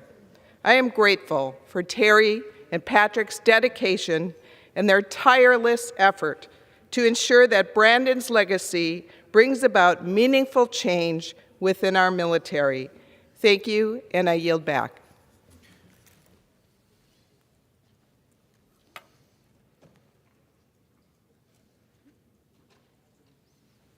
For what purpose does the gentlewoman from Florida seek recognition? Mr. Speaker, I ask permission to address the chamber. Without objection, the gentlewoman from Florida is recognized for 1 minute. Whoops. There we go. Thank you, Mr. Speaker. Today, I rise to recognize Victor Stakel's 7th grade class. It's a class at Green Acres School. In the class is my nephew, Eric, and like Eric, his classmates work to earn respect, which is one of the most important characteristics and principles of the Green Acres School. These students are challenged to live and learn with intellect and curiosity, determination, and joy, because they want to make a positive impact on their school. And these Green Acre students are off to a great start. In fact, Mr. Sekol's class is touring the Capitol today in order to learn more about our government and get an inside look what it's like to be a member of Congress. I applaud these middle school students for showing interest in the important work of government, and I expect, Mr. Speaker, that one day one of these students will be standing right here addressing the chamber. I say, go Grizzlies, and I yield back. For what purpose does the gentlewoman from California seek recognition? First, Mr. Speaker, I ask unanimous consent that the proceedings during the former members program be printed in the congressional record and that all members and former members who spoke during the proceedings have the privilege of revising and extending their remarks. Without objection.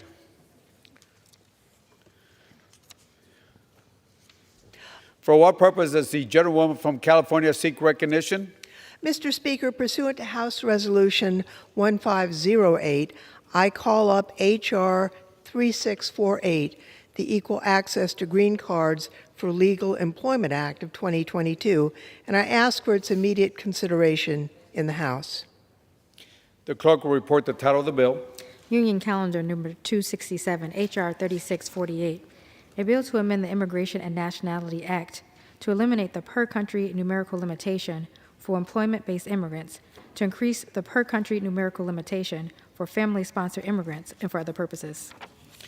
Pursuant to House Resolution 1508, the amendment in the nature of a substitute recommended by the Committee on the Judiciary printed in the bill, modified by the amendment printed in Part A of House Report 117590, is adopted and the bill as amended is considered read. The bill as amended shall be debatable for 1 hour, equally divided and controlled by the chair and ranking minority member of the Committee on the Judiciary or the respective designees. After 1 hour of debate on the bill as amended, it shall be in order to consider the Further amendment printed in Part B of House Report 117590, if offered by the member designated in the report, which shall be considered read, shall be separately debatable for the time specified in the report, equally divided and controlled by the proponent and an opponent, and shall not be subject to a demand for a division of the question. The gentlewoman from California, Ms. Laughlin, and the gentleman from California, Mr. McClinton, each will control 30 minutes. The chair now recognizes the gentlewoman from California, Ms. Laughlin. Mr. Speaker, I ask unanimous consent that all members may have 5 legislative days in which to revise and extend their remarks and insert extraneous material on H.R. 3648. Without objection? Mr. Speaker, I yield myself such time as I may consume. The gentlewoman from California, Ms. Laughlin, is recognized. Today, the House is considering H.R. 3648, the EAGLE Act, a bipartisan bill that raises the per-country caps on family-sponsored immigrant visas and phases out the per-country caps on employment-based immigrant visas. The bill also includes significant improvements to the H-1B visa program that adds protections for U.S. workers. Now, our immigration system hasn't been significantly updated since 1990, and it really just follows the basic outlines for the bill that was enacted in 1965. The failure to evolve the immigration system has significantly damaged America's ability to compete in an increasingly global economy. The system is supposed to encourage immigration based on an individual's family's ties to the United States or their ability to contribute to our economy, but it often falls short. For example, there are backlogs for families seeking reunification. That could be legal residents of the United States trying to get their spouse a legal residence visa. There are backlogs from some countries, but none for Western Europe. And in addition, the employment-based context, before a foreign national can apply for a green card, here's the process. Their employer has to advertise and demonstrate that there are no U.S. workers who are here who can do the job that they're being offered. This is to make sure that green card applicants are providing services and skills that aren't available in America. But after this initial test, which is merit-based, the per-country caps kick in. For example, under current conditions, an individual from Western Europe, a Western European country, applying for a green card in the employment-based second preference category, based on a bachelor's degree, would be able to gain their permanent residency in about a year. In contrast, an Indian national with a PhD and potentially superior skills might have to wait approximately 200 years. That doesn't help America. And I'd note also that the individuals who would ultimately benefit from the elimination of what amounts to a racist system of allocating visas, 95% of those individuals are already in the United States, legally working on a temporary visa, but in limbo. And as that limbo continues, their children who've been raised in the United States age out. And when they hit 21, they have to go back to the country their parents are from, but their parents remain legally in the United States. And so we're losing individuals who we need in America, including physicians. 25% of the MDs in the United States are foreign-born. Many of them are from India, and I have personally met physicians whose children have aged out who've decided they have to move to Canada where they can get a green card equivalent in under 6 months. Now, the disparity, as I mentioned, in the family-sponsored context, there are some family-sponsored immigrants from Mexico whose wait time is over 200 years before they're eligible to receive a green card. That doesn't make any sense at all, and in fact, it's a fraud on those applicants. We've been trying to change this system for over a decade. The Fairness for High-Skilled Immigrants Act, an earlier version of this legislation, first passed the House in 2011 and again last Congress. Iterations of this bill have been led by both Democrats and Republicans and received over 350 yes votes in the House, passed by unanimous consent in the Senate. The EAGLE Act is based on a bill that passed the Senate last Congress with additional restrictions to protect American workers and a longer transition period to ensure that no country's nationals are excluded from receiving visas while the per-country caps are phased out.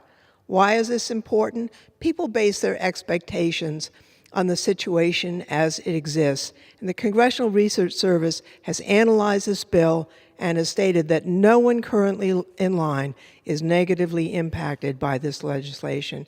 Now, I want to thank Representative John Curtis from Utah for working with me to introduce the EAGLE Act. I appreciate my colleagues on both sides of the aisle who've previously supported this legislation, and I urge that we once again vote in favor of this bill. A system that's based on where you're born instead of what you can do is not what serves America well. The system that's designed to advantage someone born in Western Europe over the entire rest of the world doesn't really recognize merit, which is what this bill is all about. We should have a system based on competitiveness, not the country where you were born. I would like to reserve the balance of my time, Mr. Speaker. The gentlewoman of California reserves. The gentleman from California, Mr. McClinton, is recognized. Mr. Speaker, I yield myself such time as I may consume. The gentleman is recognized. Mr. Speaker, ironically, this bill doesn't even serve the interests of immigrants from around the world, except for two countries, China and India. By removing the per-country caps on employment-based visas, the practical effect of this bill is that for the foreseeable future, the citizens of only two countries, China and India, will be admitted to work here. Workers from every other country will have to wait many years until that backlog clears. Supporters contend that no one currently awaiting a green card will be adversely affected. That may be true as far as it goes, but what they leave out is that this bill will produce long delays for future applicants from every country except for China and India. Even the liberal American Immigration Lawyers Association points out that, quote, many applicants will now face longer wait times. Now, supporters are fond of comparing the populations of various countries as an argument that uniform percentage caps are unfair. But what they forget is that when a country's allotment isn't reached, its vacant slots then spill over to higher demand countries. India, for example, accounted for 35% of the green cards issued last year, 5 times their percentage cap. But that apparently isn't enough for the left. The bill also threatens our national security. China has been stealing U.S. technology for years through programs like the H-1B visa. According to the Washington Post, one such initiative resulted in, quote, the arrest of 6 Chinese researchers accused of lying on their applications about their ties to the People's Liberation Army, and, quote, more than 1,000 researchers who had hidden their affiliation with the Chinese military, fleeing the U.S. within months.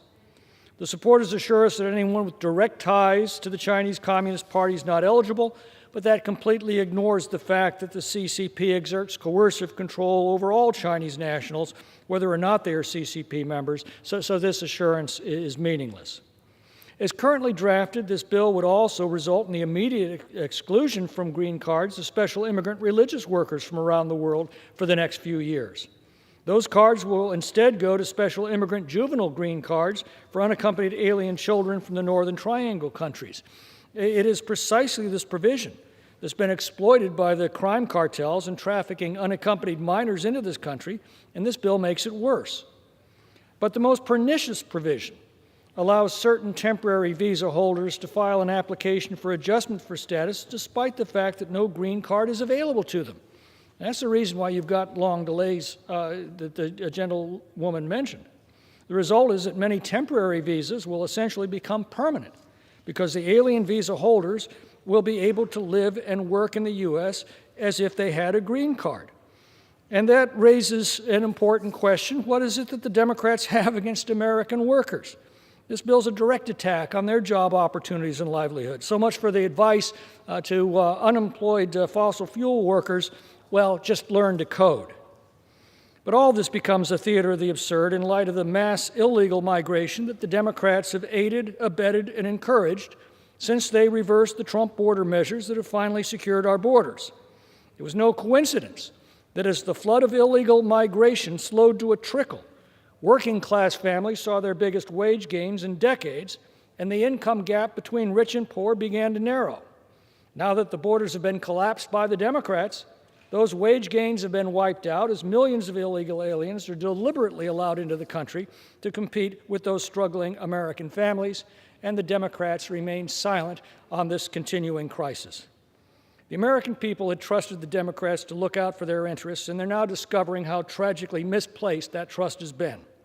That's the crux of this bill, a big, fat middle finger to America's working families. And I'm afraid that won't change until the people responsible for these policies are turned out of office. I reserve the balance of my time. The gentleman from California reserves. The gentlewoman from California, Ms. Lofton, is recognized. Before recognizing my colleague from the Judiciary Committee, I would just like to note that the issue about the EB4, which is the children, is not correct. Under current law, if you are a minor and you've been abandoned by your parent, you can go to state court, and the state court will make a finding you've been abandoned by your parent, and then you can become eligible for legal permanent resident in the EB4 category. By the way, you are not under law able to then petition for a parent. Once the parent abandons you, they're out of the picture. That's backlogged right now from Central America. This bill will have the effect of easing those backlogs for the orphans from Central America. I would now like to recognize a distinguished member of the House Judiciary Committee, the gentlelady from Washington, Ms. Jayapal, for 4 minutes. The gentlewoman from Washington is recognized for 4 minutes. Thank you, Mr. Speaker, and I want to thank Congresswoman Lofgren for her tremendous leadership, not only of this bill, but also on the Immigration Subcommittee as our chairwoman. Mr. Speaker, I rise in strong support of the EAGLE Act.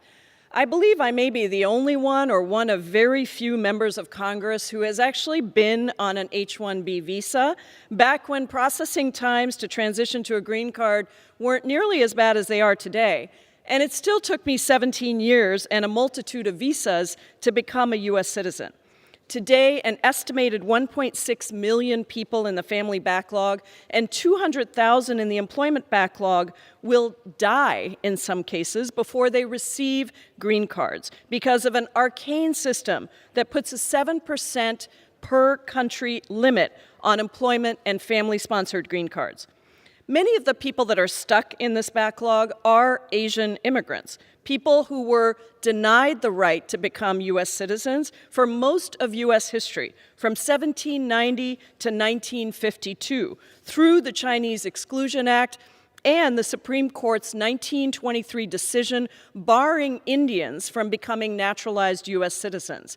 Anti-Asian policies have informed these future anti-immigrant efforts. And as the first South Asian American woman elected to the House, I am very aware that Congress did not repeal that Supreme Court decision until 1946.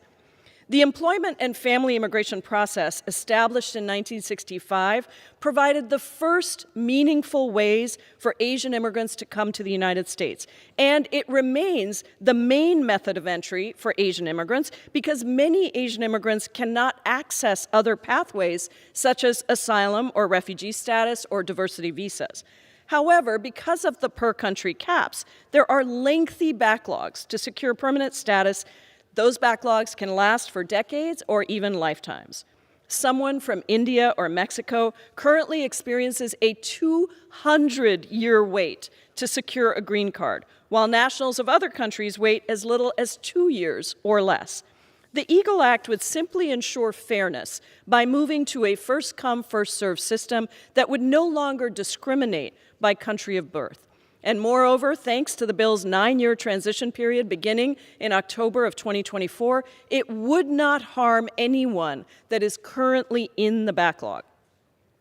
The truth, Mr. Speaker, is that our immigration system is deeply broken, and it needs reform on every level. This is something that I dedicated 2 decades of my life to before coming to Congress. Whether you are from Africa or Latin America or Asia or the Caribbean, we do not have a functioning immigration system that allows people to come to America and do the work that we need, or escape from war-torn or economically devastated countries, or join family members. Congress has punted on comprehensive humane immigration reform for too long, and so we are forced to pursue piecemeal efforts for principled compromise to address the many broken parts of the immigration system while ensuring that no community suffers harm as another benefits. That is the nature of principled compromise. This is one of those bills that certainly does not accomplish fixing the broken immigration system. It does not do that. But it does do something very important, which is fix one piece of an immigration system that has been put together by these individual pieces that affect different parts of the population. And it does so, Mr. Speaker, without harming any other community. So to those of you who have waited too long for a green card as you've put down roots here and raised families and helped communities thrive across the country, I'm here to say we see you. A previous iteration of this bill passed the chamber with 365 bipartisan votes. I urge my colleagues to vote yes on the EAGLE Act. Thank you, and I yield back. Gentlewoman from Washington yields back. The gentlewoman from California reserves. The gentleman from California is recognized. Mr. Thank you, Mr. McClinton. Speaker. I yield 4 minutes to my colleague from Arizona, Mr. Biggs. The gentleman from Arizona is recognized for 4 minutes. Thank you, Mr. Chairman. I thank the gentleman from California for yielding. I oppose the EAGLE Act and encourage all members to do the same. The Biden administration has created the worst, absolute worst border crisis in our history, and congressional Democrats have done nothing to address it. They won't even acknowledge that there is a crisis, with the exception of the gentleman in the chair. The crisis is real. It's having a negative impact on communities across the country. But President Biden has more important things to do than visit the border. I visit the border on a regular basis, and every time I do, I hear similar message. First, the brave men and women of the Border Patrol are being overrun. They're tired of the administration not supporting their efforts to secure the border. Second, illegal aliens enter every day because they believe that the Biden administration is going to let everyone stay. Thirdly, our communities are running out of resources to deal with the real-world impacts of the Biden border crisis. Cities like New York City and Washington, D.C. complained when a few hundred illegal aliens were sent to their communities. But cities in Arizona are dealing with large groups of illegal aliens every day. And we are now told, with Title 42 expiring, that they will do direct releases into Arizona's communities because there's just simply no place to even hold them to process them. Since President Biden took office, U.S. Customs and Border Protection has encountered more than 4 million illegal aliens at the southwest land border. And during the same time, the Biden administration has simply released more than 1.4 million of those illegal aliens into the country. Under this administration, those aliens will never be removed from the country. And the 4 million number does not include the hundreds of thousands, probably more than 1 million of gotaways who enter the country illegally without being apprehended by the Border Patrol. For example, in November alone, there were more than 73,000 known gotaways, with estimates of at least one unknown gotaway for every known gotaway. That's a total of 150,000 people. We don't know where they came from. We don't know where they're going. We don't know what their intentions are. The numbers continue to get worse. Over the weekend, Border Patrol reported more than 16,000 encounters in 2 days. And that does not include known and unknown gotaways. But according to DHS Secretary Mayorkas, the border is secure. In fact, he testified under oath that DHS has operational control of the border. A week later, he backtracked on that statement because DHS does not have operational control of the border, despite the fact that he is required by law to achieve and maintain operational control of the border. Congress even defined what operational control means so that there would be no ambiguity. It is this, quote, "The term operational control means the prevention of all unlawful entries into the United States, including entries by terrorists, other unlawful aliens, instruments of terrorism, narcotics, and other contraband," end quote. I look forward to Secretary Mayorkas testifying before the Judiciary Committee next year and explaining whether he stands by his previous testimony that he is maintaining operational control of our border. But we know what he will say, because last month he told the Homeland Security Committee that he believes the border is secure. The Democrat-led Judiciary Committee hasn't held a single hearing on the crisis, and many Democrats on the committee deny that there is a crisis. At a hearing earlier this year, one Democrat committee member referred to this crisis as the, quote, supposed crisis at the southern border, close quote. I wonder if she still thinks it's just a supposed border crisis. Some of us in this room today, we know the reality of that border crisis. The committee hasn't held a single hearing on the flow of fentanyl into this country.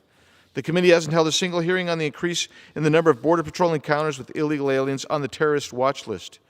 You would think that the committee would be concerned with the fact that in fiscal year 2022, Border Patrol reported encountering 98 illegal aliens on the terrorist watch list. And to put that in perspective, for the years 2017, 18, 19, and 20 combined, Border Patrol only reported encountering 11 illegal aliens on the terrorist watch list. Secretary Mayorkas couldn't even tell the committee if any of the illegal aliens on the terrorist watch list who were encountered by CBP were still in the country. May I have an additional minute, please? Yield an additional minute. Gentleman is recognized for an additional 1 minute. Thank you. He has no idea where those individuals are. Republicans on the Judiciary Committee have repeatedly asked for hearings. Those requests have been ignored. Instead of conducting oversight, Democrats have advanced bills to provide amnesty and further weaken our security, which are incentives to those who wish to illegally enter the United States of America. And the EB-4 issue, as explained by my colleague from California, Ms. Lofgren, it does not change the impact, as it provides an incentive for the cartels in their human trafficking expeditions. This bill will do nothing, the EAGLE Act will do nothing to secure our border or address the crisis that this administration has created. But it will dramatically alter our legal immigration system in ways that most members do not understand or fully appreciate. Even the American Immigration Lawyers Association has opposed the bill. They acknowledge that the bill will benefit immigrants from a few countries, namely China and India, while adversely impacting those wishing to legally immigrate to the United States from almost all other countries. Instead of rushing to pass this bill today, the House should be debating and passing legislation to require Secretary Mayorkas to enforce the law, finish construction of the border wall, provide CBP and ICE with resources they need to enforce the law. Thank you, Mr. Chairman. I yield back. Gentleman yields back. Gentleman from California reserves. The gentlewoman from California, Ms. Laughlin, is recognized. Thank you, Mr. Speaker. I'd now like to recognize the gentlewoman from California, my colleague, Ms. Chu, for 3 minutes. The gentlewoman from California is recognized for 3 minutes. I rise today in support of H.R. 3648, the Equal Access to Green Cards for Legal Employment, or the EAGLE Act of 2022. While I, like many others here today, would prefer to see a more robust approach to fixing our broken immigration system, the bill before us today is an important step in the right direction. This bill will have a large impact on many immigrants, and notably an overwhelming impact on Asian immigrant workers who have been historically barred from applying for U.S. citizenship. Right now, there are approximately 1.4 million individuals trapped in our backlogs waiting for available employment-based visas. The vast majority, as high as 80%, are Asian immigrants who are currently facing waiting times as high as 90 years from India or 44 years from China. Critically, the bill also more than doubles the per-country limit on family-sponsored visas from 7 to 15%, bringing relief to the nearly 4 million people who are forced to languish in limbo due to a backlogged and broken family-sponsored system. This backlog keeps families separated, causes birthdays, weddings, and funerals to be missed, and hampers the ability of immigrants to build their lives here in the United States while their families are waiting overseas. Additionally, while not all communities are facing the same impact as ours, I want to reassure everyone that this bill does not adversely affect immigrants from other countries and those who do not benefit directly from these provisions. Finally, I am proud that this bill does not include the racist anti-Chinese language that was added at the request of former President Trump, to the previous iteration of this bill. Instead, the manager's amendment before us today simply replicates what is in current law for all green card applicants.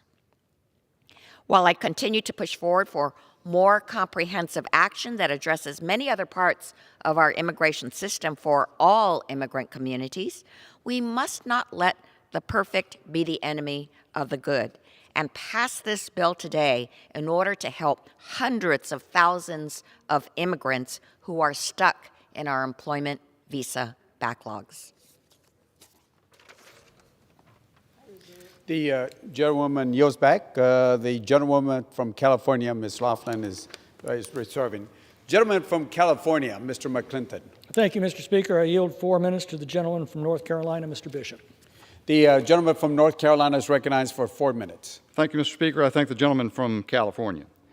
In the hearing of this bill in the markup in April before the Judiciary Committee, I raised an amendment, or proposed an amendment, that we protect the United States by, if this bill were to pass, providing that the Chinese Communist Party not be allowed to abuse it. I submitted for the record evidence that Chinese technicians under HB1 visas had been part of the censorship routine at Facebook, that H-1B visa holders were involved in the Confucius Institutes in colleges and universities across the country, that we ought to, at a minimum, provide that the Chinese Communist Party not use our immigration tools as a means to impair American national security and favor inculcation of the Chinese Communist Party's influence in the United States. In response to the amendment, the bill sponsor argued that the Immigration and Naturalization Act already provided for defense against this threat. In fact, she gave a particular section of the code, Section 212A3D, already fully took care of this problem, except in further debate on the motion or on the amendment, it became apparent after a while that no, Section 212A3D only addressed risks involving aliens, not immigrants. And that was finally conceded. But the problem was not addressed in the markup.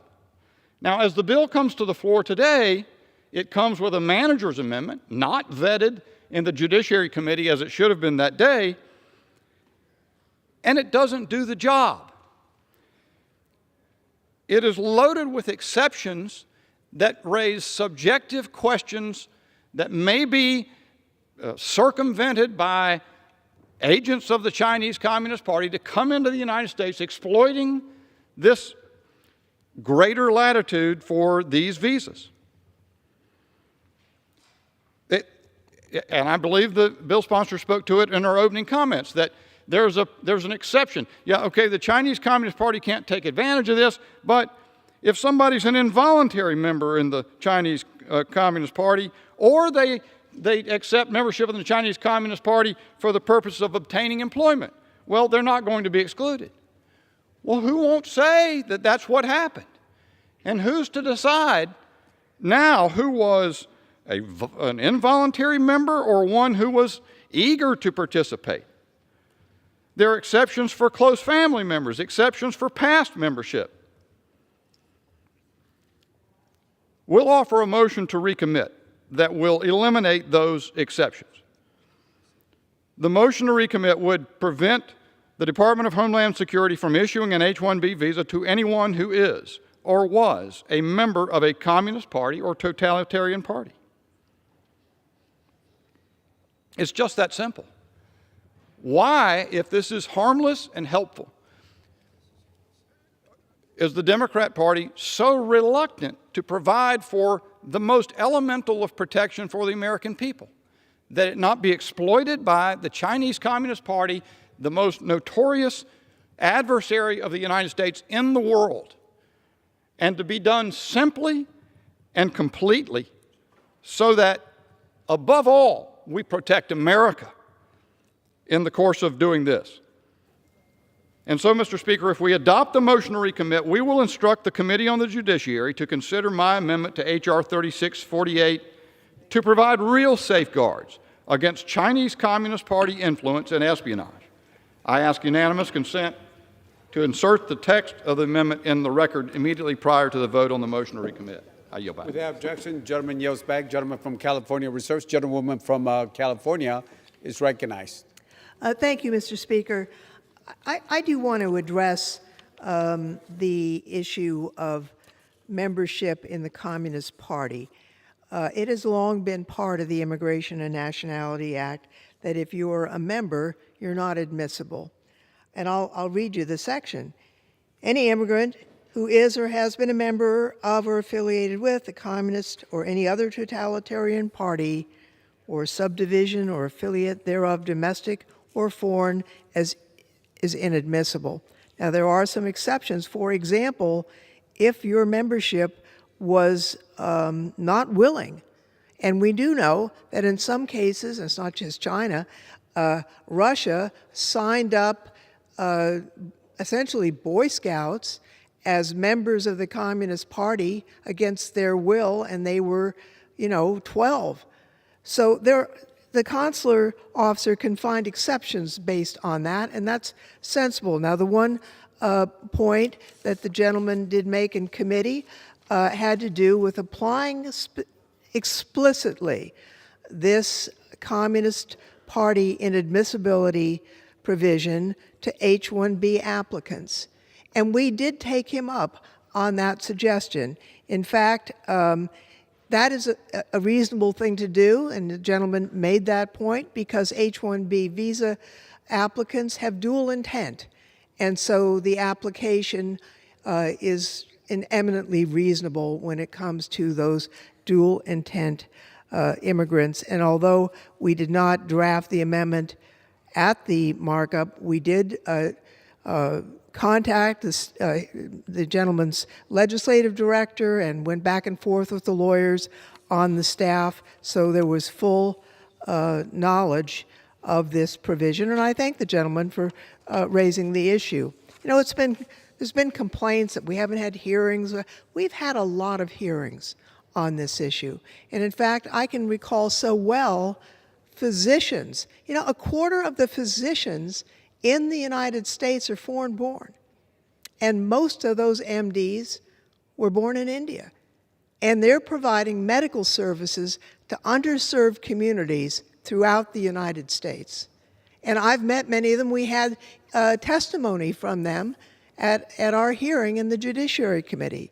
To tell the people who are getting their medical care from these physicians that it doesn't matter, these physicians have to go to Canada and leave them without a doctor in their small town, that's not reasonable.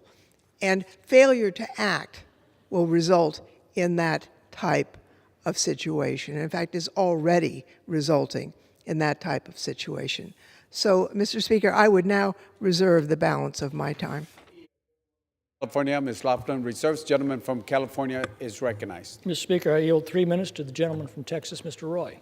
The gentleman from Texas is recognized for 3 minutes. I thank the gentleman from California. I thank the Speaker. I thank the gentlelady from California. Every one of us here has significant groups of constituents and people across this country, from the communities in question, from the Chinese American communities, from the Indian American communities, who have interest in wanting to make sure their communities can be represented and might well support some of this. But of course they do. Of course they do, because what are we going to do here but pick winners and losers, which is what this Congress does every single day, pick winners and losers. But who are the losers on this? It's not big tech. It's not all the big tech, big corporations that are all happy to collude with the People's House in order to get their labor supply and what they need. But who is going to be the losers? A lot of the hospitals. Why did the Hospital Association oppose this? Could it be that there's Filipino nurses and others who can be left behind are going to have to go to the back of the line? The Filipino nurses that were crowding the room in which I was being treated for cancer at MD Anderson, which was chock full of Filipino nurses. Right? We're picking winners and losers here based on nationality and specific countries. And the gentlelady from California just tried to mount a defense that we're not going to open the door to Chinese communists coming to the United States, but conveniently leaves out of the code all of the exceptions.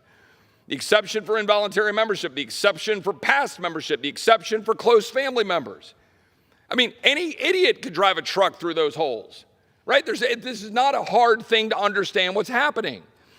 At the 11th hour, at the end of the 117th Congress, while Democrats are colluding with a bunch of weak-kneed Republicans in the Senate to pass a bunch of money that we don't have, to borrow more money that we don't have, to jam through a massive omnibus spending bill at the expense of the American people, this body is about to jam through a garbage immigration bill that will undermine people around the world seeking to come here who are going to be put to the back of the line while colluding with big tech and big corporate interests to do it. That's what's happening right now on the floor of the House. Because we never actually have full-throated debates about this stuff, contrary to what the gentlelady said. Oh, we just dismiss, say, oh, we have a couple of hearings. What, one witness mentioned something in a hearing and that constitutes a hearing? We're not having an actual debate here on the floor. We're having 30 minutes of each side getting up and saying their talking points, and then we'll have a vote, and then we'll move on. We're not going to be able to offer amendments on the floor because nobody in this body, none of the leadership of that side of the aisle, or frankly off in this side of the aisle, gives a damn about my right to be able to offer an amendment on the floor of this House as my constituents gave me the power to do.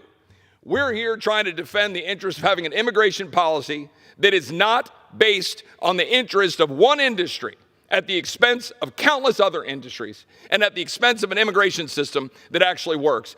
While our border is wide open, being exploited by cartels and China to kill 72,000 Americans last year, and my Democratic colleagues don't give a rip about a wide open border exploiting the American people and migrants getting abused in the process. I yield back. Gentleman yields back. Gentleman from California reserves. Gentlewoman from California, Ms. Lofgren, is recognized. Thank you, Mr. Speaker. I just want to take a note on the issue of nursing, which is very important. As you know, we've had a very tough time with nurses in America. They've been through COVID. The trauma has been enormous. And we have a need for more nurses while nurses are leaving the profession for understandable reasons. Part of the answer is nurses who want to come to the United States and practice nursing. That's not the whole answer, but it's part of the answer. And so at the request and suggestion of senators who we've been talking about, there is a carve-out of 4,400 visas for nurses and physical therapists during the transition period.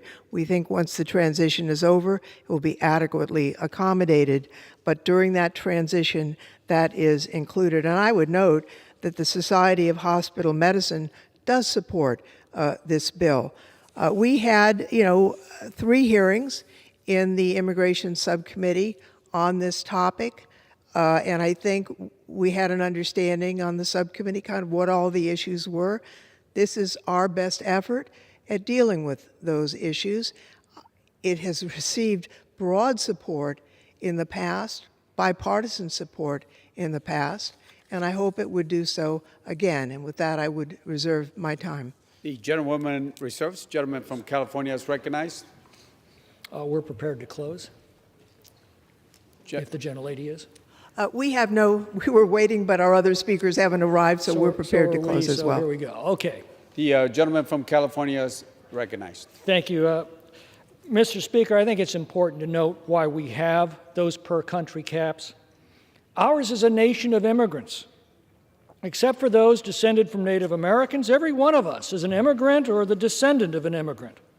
The American people are drawn from every country on this earth, and from these disparate and diverse populations, we have created one great nation, the American nation. Here, there is only one race, the American race. This remarkable achievement is made possible by a single word: assimilation. Our immigration laws were written specifically to accommodate that process. They were written to assure that as immigrants come to our country, they bring with them a sincere desire to become Americans, to raise their children as Americans, to acquire a common language, a common culture, and a common appreciation of American principles. That is the only possible way to blend so many discordant, disparate, and diverse populations into a common people devoted to the same principles that have produced the happiest, most just, most prosperous, most free, most advanced, and most envied civilization in the history of mankind. But assimilation is hard. As Winston Churchill said from that very rostrum, we have not journeyed all this way across the centuries, across the oceans, across the mountains, across the prairies, because we are made of sugar candy. Becoming an American requires learning a new language, accepting and adopting new customs, adapting to a new culture, and accepting new beliefs. Assimilation breaks down if the concentration of immigrants from any single country reaches a level where assimilation is no longer necessary for that population. Instead of e pluribus unum, from many nations, one great nation, from many people, one great people, we instead see e unum pluribus, from one nation, many isolated, insular, and segregated communities that become foreign enclaves rather than an integral part of our national identity.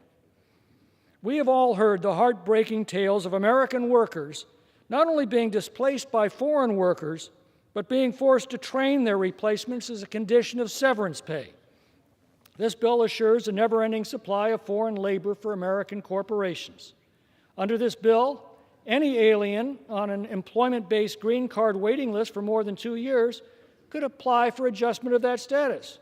Once an alien's filed an adjustment of status application, he or she is eligible for a work permit. However, unlike an employment-based green card, which generally requires a showing that the wages and conditions of Americans are not adversely affected, this work permit is considered an open market employment authorization document, meaning the alien can take any job at any wage and there are no protections for American workers. So this bill essentially converts temporary visa holders to permanent status at the expense of American tech workers. This rewards the very same companies who for years have fired their American workers only to replace them with cheaper foreign labor. American workers, particularly Black and Hispanic Americans, are going to be particularly hard hit. Pew Research estimates that each group only accounts for about 9% of the STEM workforce, and this measure assures that competition for those positions will become much greater and the wages much lower. The per-country caps exist to assure that the population of no single nation can come to dominate the overall immigrant population coming to these shores. Thus, under current law, immigrants from one nation cannot claim more than 7% of the visas, but under this bill, the employment-based limit is eliminated. If this is allowed to happen, assimilation breaks down, and the entire foundation of a nation of immigrants is shattered. As I said earlier, the practical effect of this bill is that the population of only 2 countries, China and India, will almost exclusively dominate the receipt of employment-based green cards for the foreseeable future at the expense of the people of virtually every other country in the world. Instead of an equitable distribution of green cards across all countries, they will in effect be limited to 2. In one employment-based green card category, EB-5, all the green cards will go to Chinese nationals for several years. In another category, EB-4, religious workers will be precluded from getting green cards. Instead, these will go to alien juveniles from Northern Triangle countries who've crossed our border illegally. This imbalance would undermine the fundamental mechanism of assimilation, and I fear that's the point. Assimilation's become a dirty word to the left. They seek not unity, not one united people, but rather a people divided into warring racial and ethnic factions, divided by language, culture, race, ethnicity, and ultimately grievances. No nation can survive very long tearing itself apart this way. The collapse of our southern border and the refusal of the Democrats to defend the sovereignty of our nation from the unprecedented illegal mass migration that they've unleashed will spell the end of this nation if it's allowed to continue much longer. This bill is a small part of that policy, and it is destructive in its effect, if not its intent. I yield back the balance of my time. Gentleman yields back. Gentlewoman from California, Ms. Lofgren, is recognized. Mr. Speaker, I yield such time as I may consume. Gentlewoman is recognized. Just a couple of notes. First, this bill does not add any additional visas to the visa system. There were efforts to do that, plans to recapture visas. That was never agreed to by the Senate. And so this is an allocation of existing visas. It doesn't add a single visa. And as I said before, 95% of the individuals who would be impacted are already here legally in the United States. They're legally working in the United States. So it's no new people coming in either. It's people who are already here, no additional visas. We asked the Congressional Research Service to do an analysis because people wanted to know, and they were right to want to know, is there any adverse impact on Africa or on the Caribbean? And CRS told us there was no impact on Africa or the Caribbean. You know, somebody said, I want to talk about the EB5 category because I think those who are concerned don't realize that we actually changed the EB5 Act through the Integrity Act earlier this year, and due to those changes, the 32% of the green cards available every year for investments go to a new category. It's completely current. There is no backlog.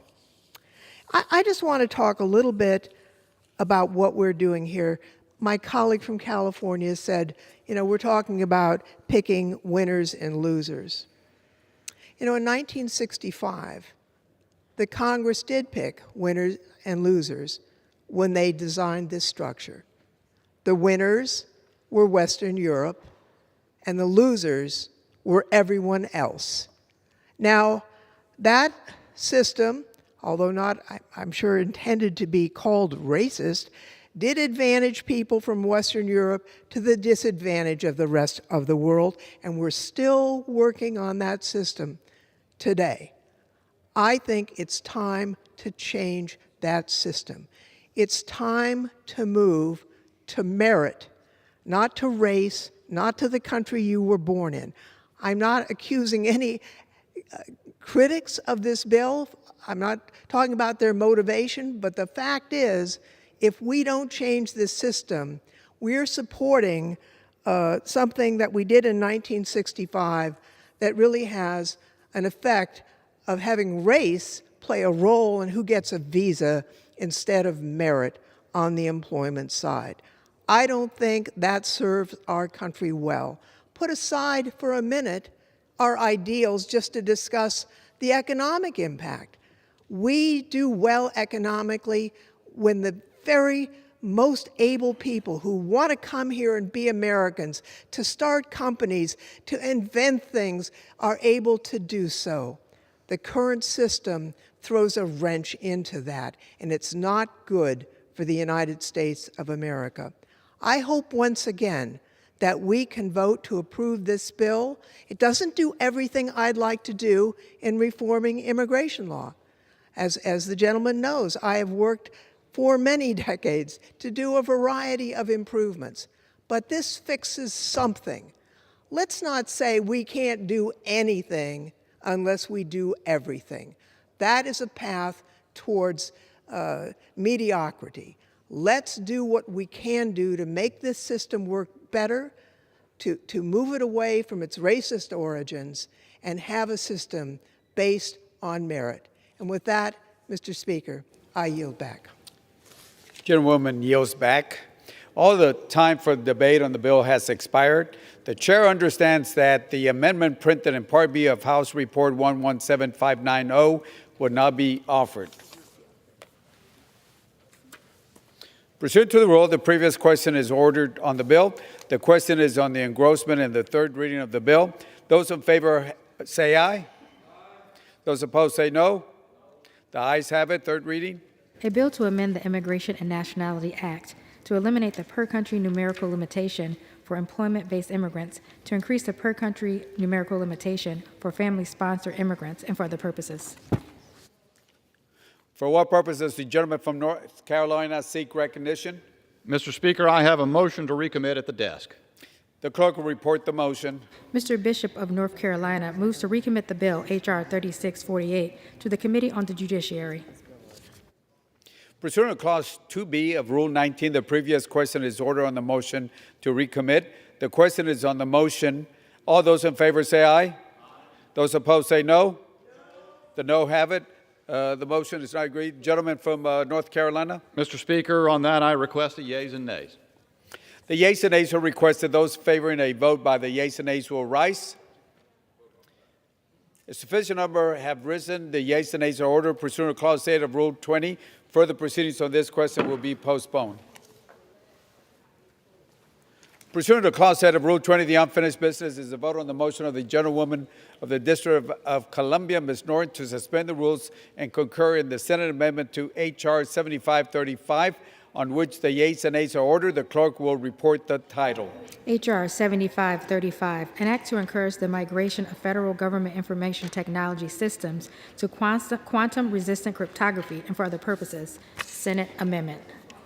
The question is, will the House suspend the rules and concur in Senate amendment? Members will record their votes by electronic device. Members, this is a 15-minute vote.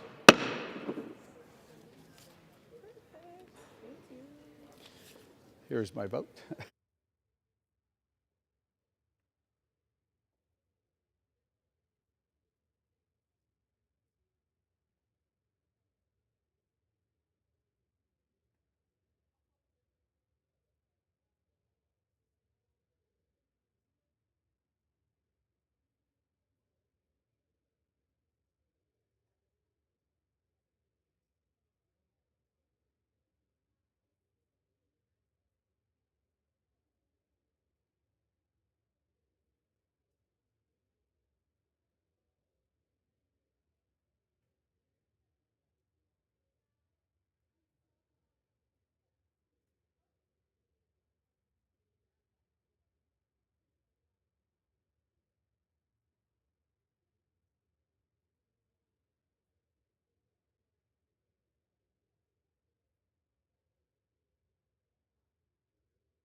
For what purpose does the gentleman from North Carolina seek recognition?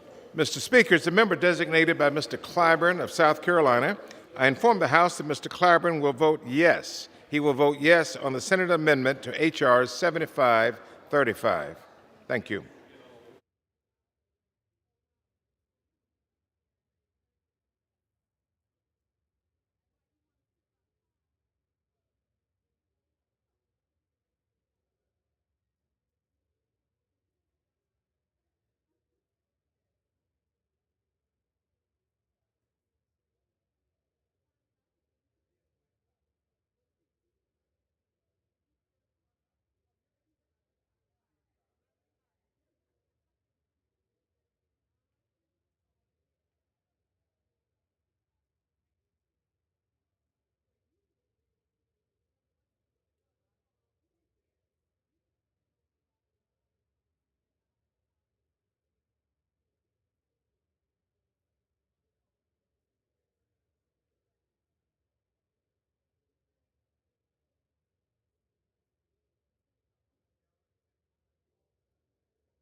For what purpose does the gentleman from Florida seek recognition?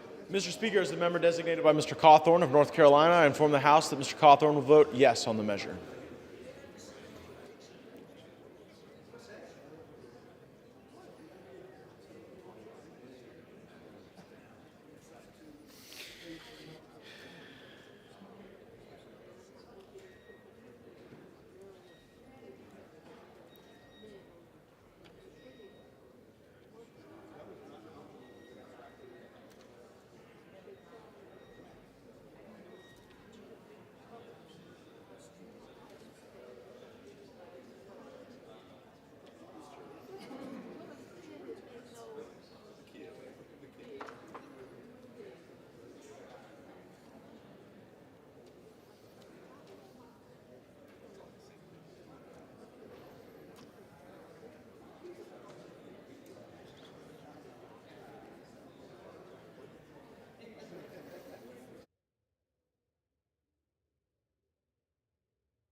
For what purpose does the gentleman from Wisconsin seek recognition? Mr. Speaker, as a member designated by Mr. Tiffany of Wisconsin, I inform the House that Mr. Tiffany will vote aye on H.R. 7538.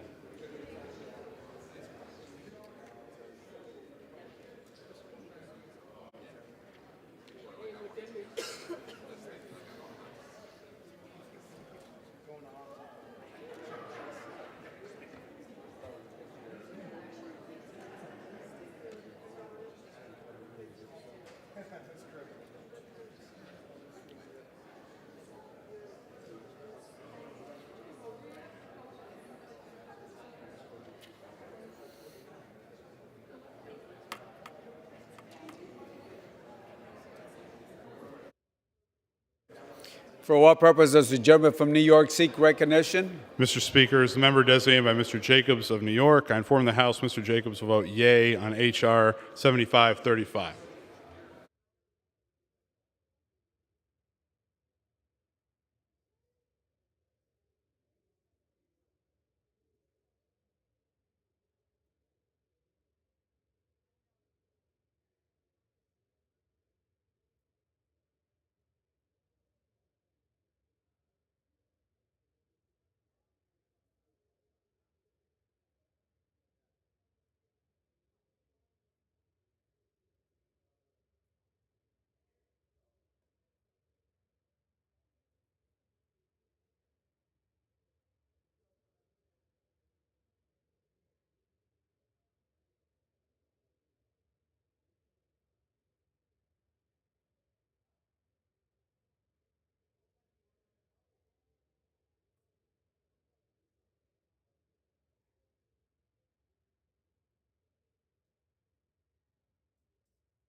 For what purpose does the gentleman from California seek recognition?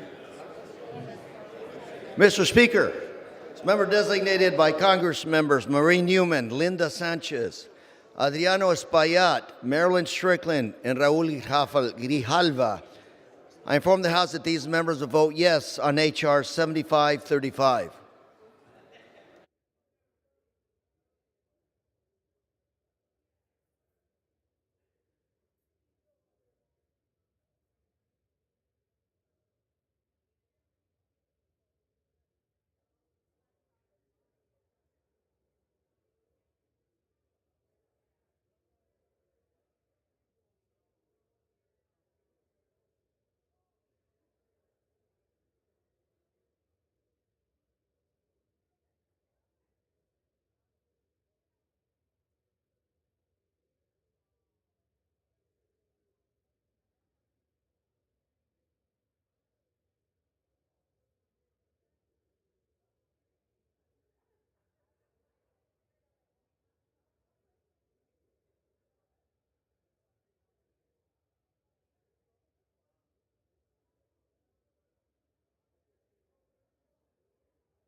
For what purpose does the gentlewoman from Illinois seek recognition? As a member designated by Mr. Horsford of Nevada, I inform the House that Mr. Horsford will vote yes on the Senate amendment to H.R. 7535.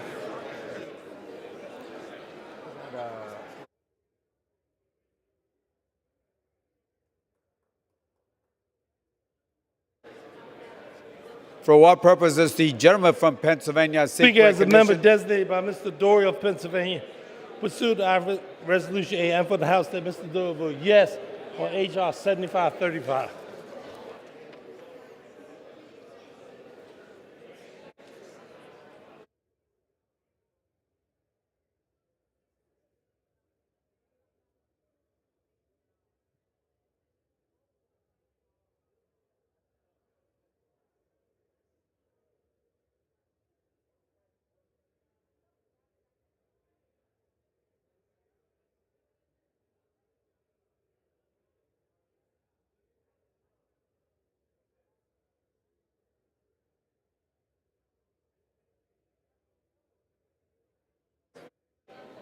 For what purpose does the gentleman from New Hampshire seek recognition? Thank you, Mr. Speaker. As the member designated by Mr. Larson of Connecticut, Mr. O'Halloran, Ms. Axney, Ms. Dingle, and Mr. Krishnamurthy, I inform the House that these members will vote yes on the Senate amendment to H.R. 7535.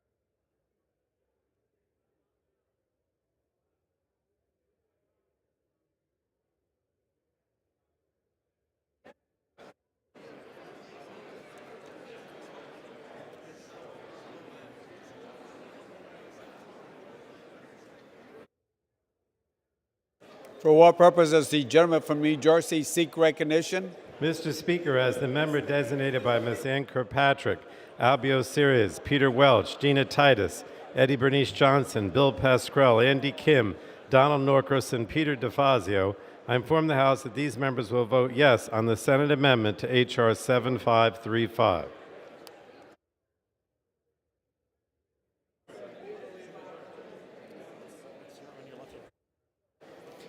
For what purpose does the gentleman from Tennessee seek recognition?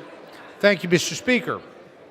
As the member designated by Mr. Brooks of Alabama, I inform the House that Mr. Brooks will vote nay on H.R. 7535. And Mr. Speaker, as the member designated by Mr. Gonzalez of Texas and Mr. Palazzo of Mississippi, I inform the House that Mr. Gonzalez and Mr. Palazzo will vote yea on H.R. 7535. Thank you.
For what purpose does the gentleman from California seek recognition?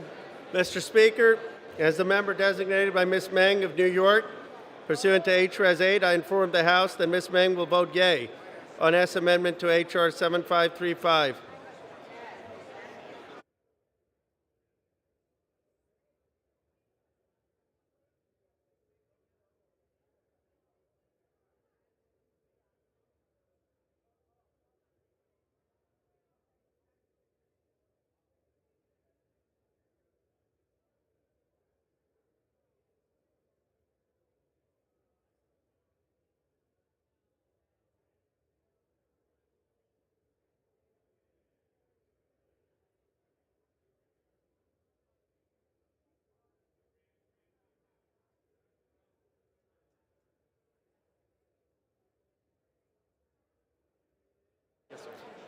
For what purpose does the gentlewoman from Florida seek recognition? Thank you, Mr. Speaker. As the member designated by Mr. Posey of the Sunshine State, I inform the House that Mr. Posey will vote nay on H.R. 7535.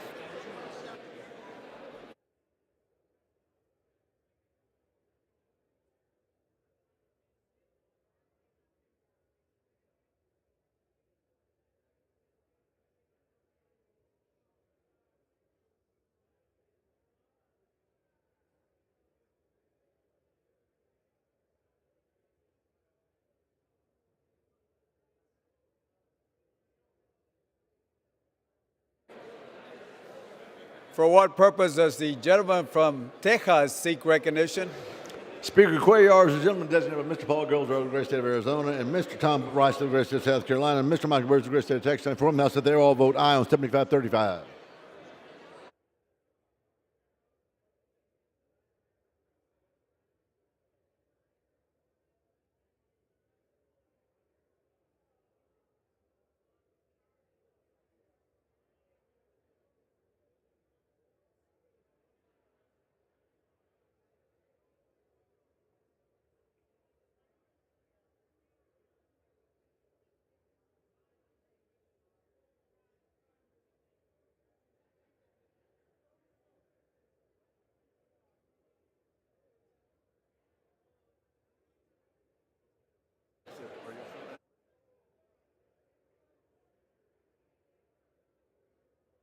For what purpose does the gentlewoman from Florida seek recognition?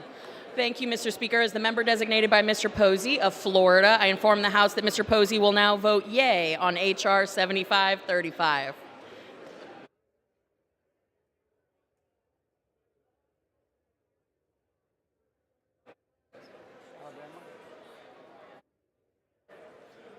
For what purpose does the gentlewoman from Alabama seek recognition?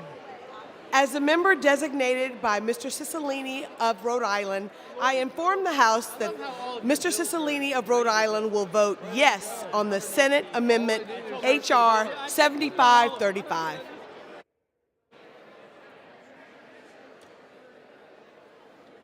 For what purpose does the gentleman from Colorado seek recognition? Mr. Speaker, as the member designated by Ms. Presley and Ms. Beatty, I inform the House that these two members will vote yes on the Senate amendment to H.R. 7535.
For what purpose does the gentleman from Ohio seek recognition?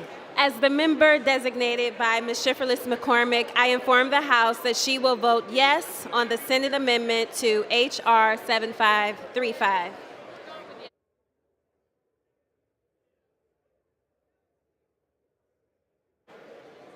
For what purpose does the gentlewoman from Minnesota seek recognition? Mr. Speaker, as the member designated by Haley Stevens of Michigan, I inform the House that Ms. Stevens will vote yes on the Senate amendment to H.R. 7535.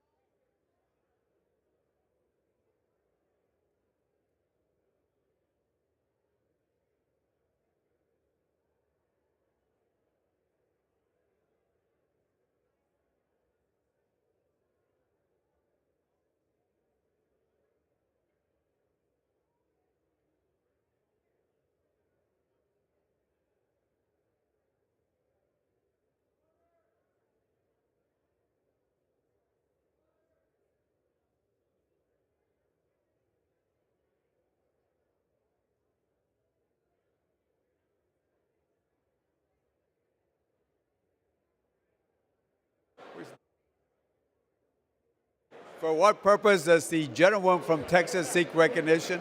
Mr. Speaker, I inform the House that as a member designated by Ms. Escobar of Texas, that she will vote yes on the Senate amendment to H.R. 7535. Thank you.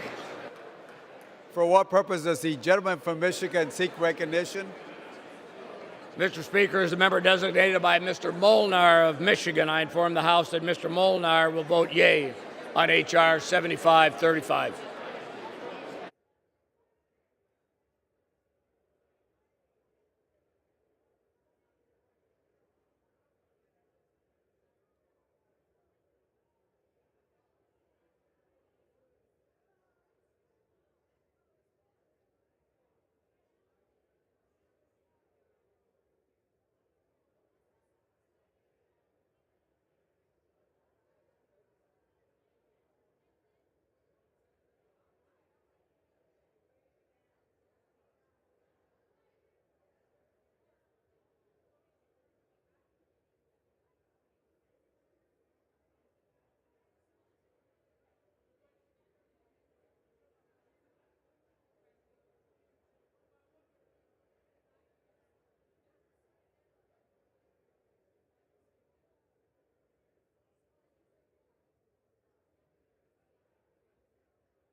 For what purpose does the gentleman from Idaho seek recognition? Mr. Speaker, thank you.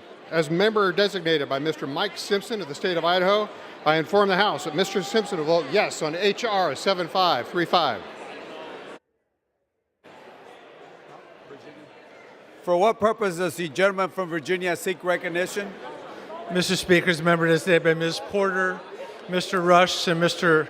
Sean Patrick Maloney, I inform the House that these three members will vote yes on the Senate amendment to H.R. 7535.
for what purpose does the gentlewoman from Florida seek recognition?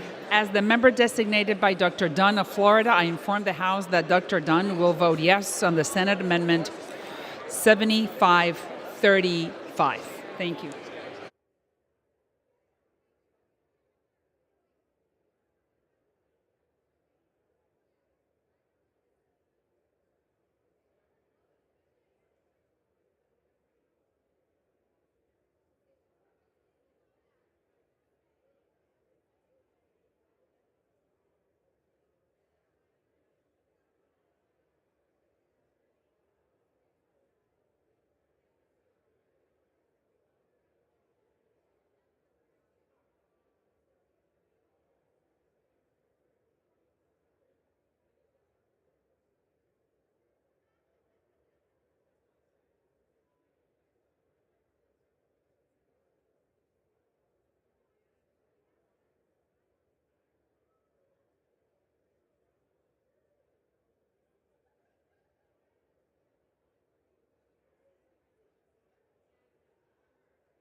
Ayes are 420, the nays are 3.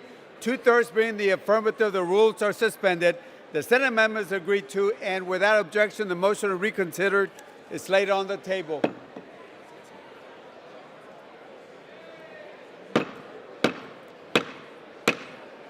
Members,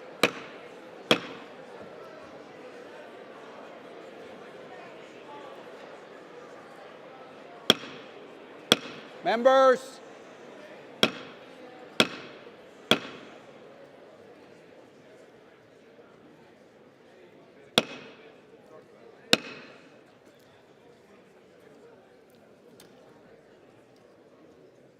For what purpose does the gentlewoman from California seek recognition? Mr. Speaker, it is with great joy and great pride that I rise to celebrate two longtime members of our congressional community, indeed our family, as they prepare for retirement, Ella Terry and Patricia Smith, better known as Miss Pat. Oh.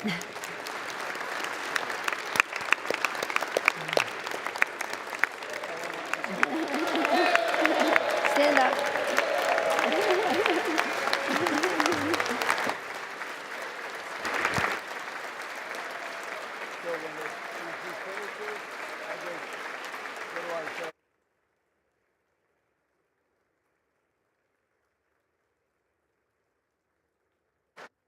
On behalf of the United States House of Representatives, it is my privilege to extend our deepest thanks and appreciation for their decades of service. With extraordinary devotion and a deep-seated love for this institution, each has served the Congress longer than most members. That's reason to applaud.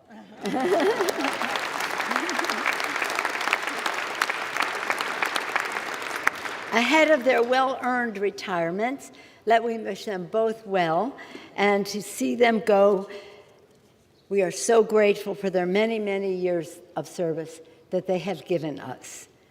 On our side of the aisle, we all know that Ella Terry has worked in the House Democratic Cloakroom since the dawn of the millennium in January 2000, after working for more than a decade in the Capitol coffee shop. So she knows our preferences. Altogether, she has dutifully served on Capitol Hill for 34 years.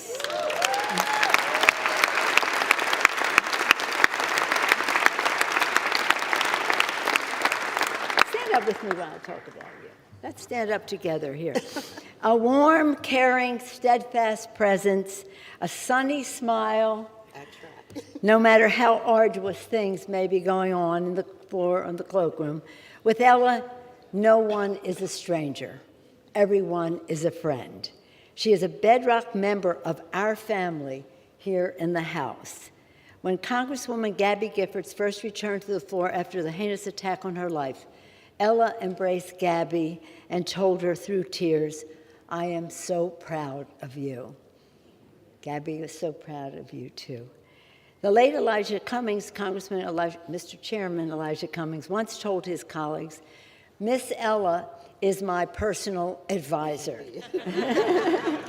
And since he was personal advisor to the rest of us, we're all in your debt for your advice to him. Thank you to Ella's daughter, Tawana, who is here, and granddaughter, Christina.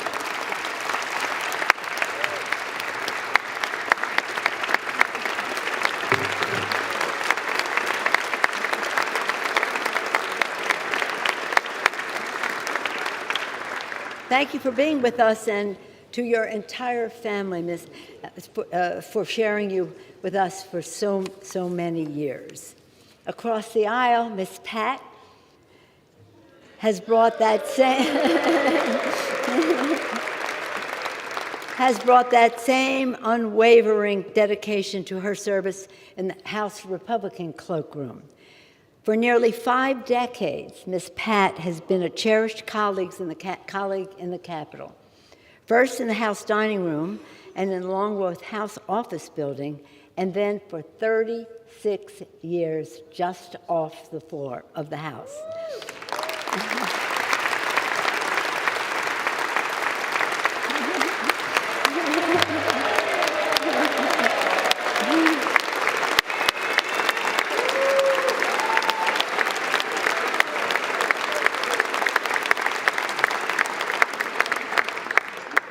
A remarkable friend to all those privileged enough to work alongside her, she has been a daily blessing to this chamber. The House is also grateful to Miss Pat's loving family, especially her two daughters, Nikosha and Bianca, and her beloved granddaughter, Lauren. Oh my God, that's so nice. The House of Representatives is a brighter, more joyful place in which we serve, thanks to Miss Ella and Miss Pat. These patriots reflect the highest ideals of public service, a joyful commitment to others, a profound love for our country, and a lifelong reverence for the Congress. Their service, their kindness, and their friendship will be long remembered by the countless members and staff they have served over the years. Let us join in thanking Ella and thanking Miss Pat, and best wishes for new adventures that lie ahead for you. Congratulations and thank you.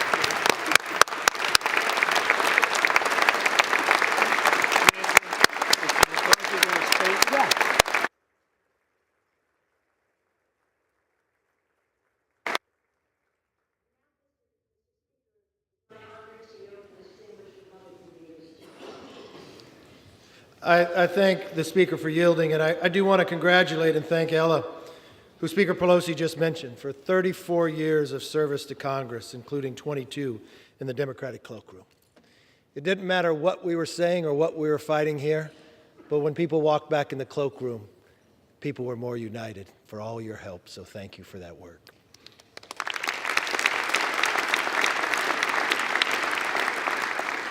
I hope you have a very happy and healthy retirement spent with your family and your granddaughter, Christina. It is definitely well earned, and the nation is better for your service, so thank you.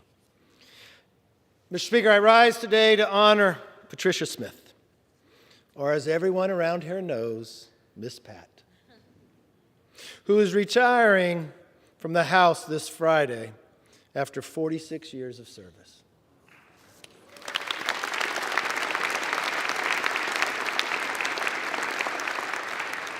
I spent a little time with her daughters today, and her one daughter told me she was only 3 years old when you first came here to work. I could see the love in your daughter's eyes and how much they honor you and respect you. But Miss Pat is one of the kindest, most humble, most decent public servants I have ever met. And we're excited about celebrating her today. But for all of you, you've got to know this isn't the only award that she won today. I'll talk a little bit about that in a minute. But for 36 years, Miss Pat has run Cafe Helen, the sandwich and snack bar in the Republican cloakroom. And if anybody questions her ability on her food, you can look at all of our waistlines to know how good she is. The cloakrooms are a space for members to relax, to speak, and to, thanks to Miss Pat, enjoy a quick snack, a hot dog or a sandwich. Miss Pat began working in the House dining room in the Longworth building. She soon joined the legendary Miss Helen in the Republican cloakroom. When Miss Helen retired, Cafe Helen became Miss Pat's domain. Whenever the House is in session, Miss Pat is here in the cloakroom, whether we're voting at 2 a.m., 2 p.m., or early in the morning. And one thing you got to know about Miss Pat, she does not like to stay up late. She would tell us that at time and two. We should take her advice, too. But she would stay up to 2 a.m., go to the grocery store the next morning, be right back here for breakfast. And as all of you know, it's tough to handle a lot of us, especially when we're hangry at times, too. But you have been the motherly advice, the humble servant, the individual who provided us the food, but also provided us the wisdom when we needed it at times as well. We thank you for that.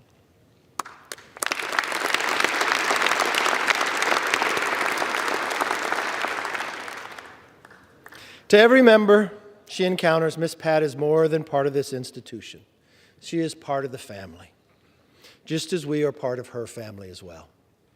You know, many times members will bring their spouses or their special visitors or the constituents, and they'd come into the cloakroom. And many of us, their members, think, oh, they're bringing it because they want to meet us, they want to take a picture with us. And they'd walk right up to me and right by me.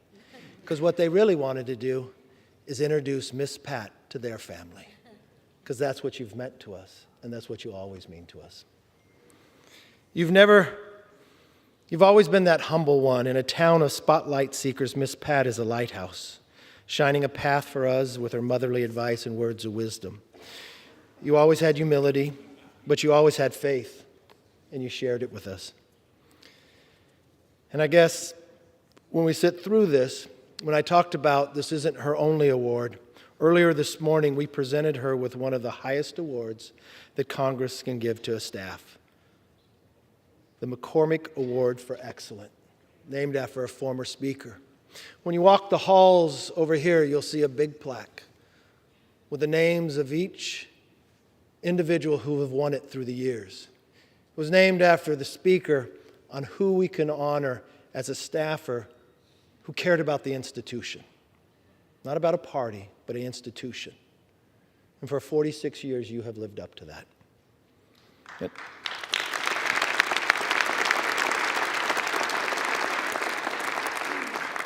And now it is my honor to present you with this flag that has been flown over the Capitol in your name. And for all the members, we'll put it back in the cloakroom, and why don't you come by and sign it. And on behalf of the Republican Conference, this chamber, and the nation, I want to thank Ms. Pat for her unwavering commitment to this institution. Thank you for your service, but remember, as a family, we're always here for you, and we hope you'll continue to always be there for us. Thank you, and God bless. Come on over, Ms. Pat. Come on over.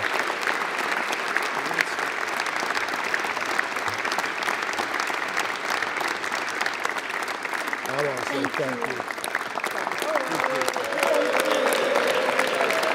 We're going to have this flag, and we'll have them all signed. Yes. I yield back. Mr. Speaker, I'm now pleased to yield back as we end our tribute to two great Americans, members of our families, Miss Pat and Ella Terry. Thank you all so much.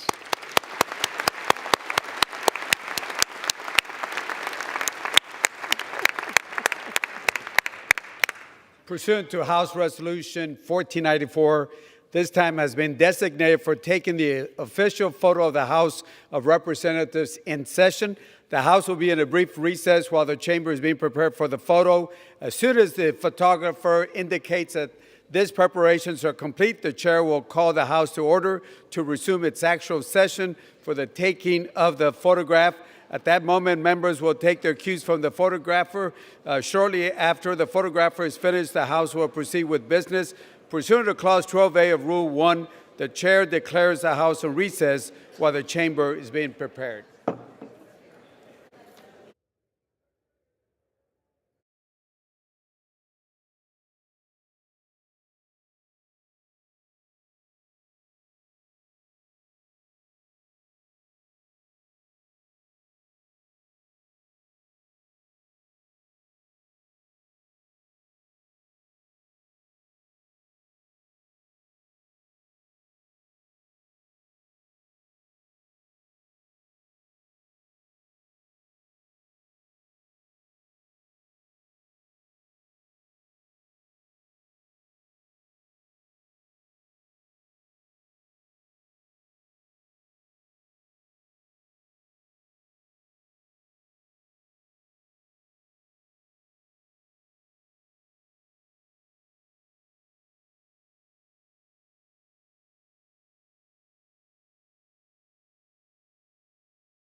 The House will be in order. Pursuant to Clause 8 of Rule 20, the Chair will postpone further proceedings today on motions to suspend the rules on which a recorded vote or the yeas or nays are ordered, or votes objected to under Clause 6 of Rule 20. The House will resume proceedings on postponed questions at a later time. For what purpose does the gentleman from Massachusetts seek recognition? Madam Speaker, I move to suspend the rules and pass H-Res 1156. The clerk will report the title of the resolution. House Resolution 1156, resolution expressing the commitment of the House of Representatives to building on the 20 years of success of the George McGovern Robert Dole Food for Education and Child Nutrition Program. Pursuant to the rule, the gentleman from Massachusetts, Mr. McGovern, and the gentleman from Kansas, Mr. Mann, each will control 20 minutes. The Chair recognizes the gentleman from Massachusetts. And Madam Speaker, I ask unanimous consent that all members have 5 legislative days to revise and extend their remarks and include extraneous material on the bill under consideration. Without objection. Madam Speaker, I yield myself such time as I may consume. The gentleman is recognized. Madam Speaker, I rise in strong support of 1156. Today we're considering this legislation calling on Congress to build on the 20 years of success of the George McGovern Robert Dole International Food for Education and Child Nutrition Program. McGovern Dole is one of America's signature child nutrition and food security programs. It's named after Senators George McGovern and Bob Dole, both of whom worked tirelessly and in a bipartisan way to end hunger among children in the United States and around the world. They continued their work together after leaving the Senate, living examples of what can be accomplished when members of Congress put partisanship aside and make the welfare of children and families their #1 priority. In that bipartisan tradition, I'm proud to stand here today with my Republican colleague and co-lead on this resolution, Congressman Tracy Mann, and I am grateful to each of the 86 bipartisan co-sponsors of this resolution. I also want to honor and recognize our former colleague, the incredible Joanne Emerson, who was my co-lead in 2001 when the McGovern-Dole legislation was first introduced and later established by Congress in the 2002 Farm Bill.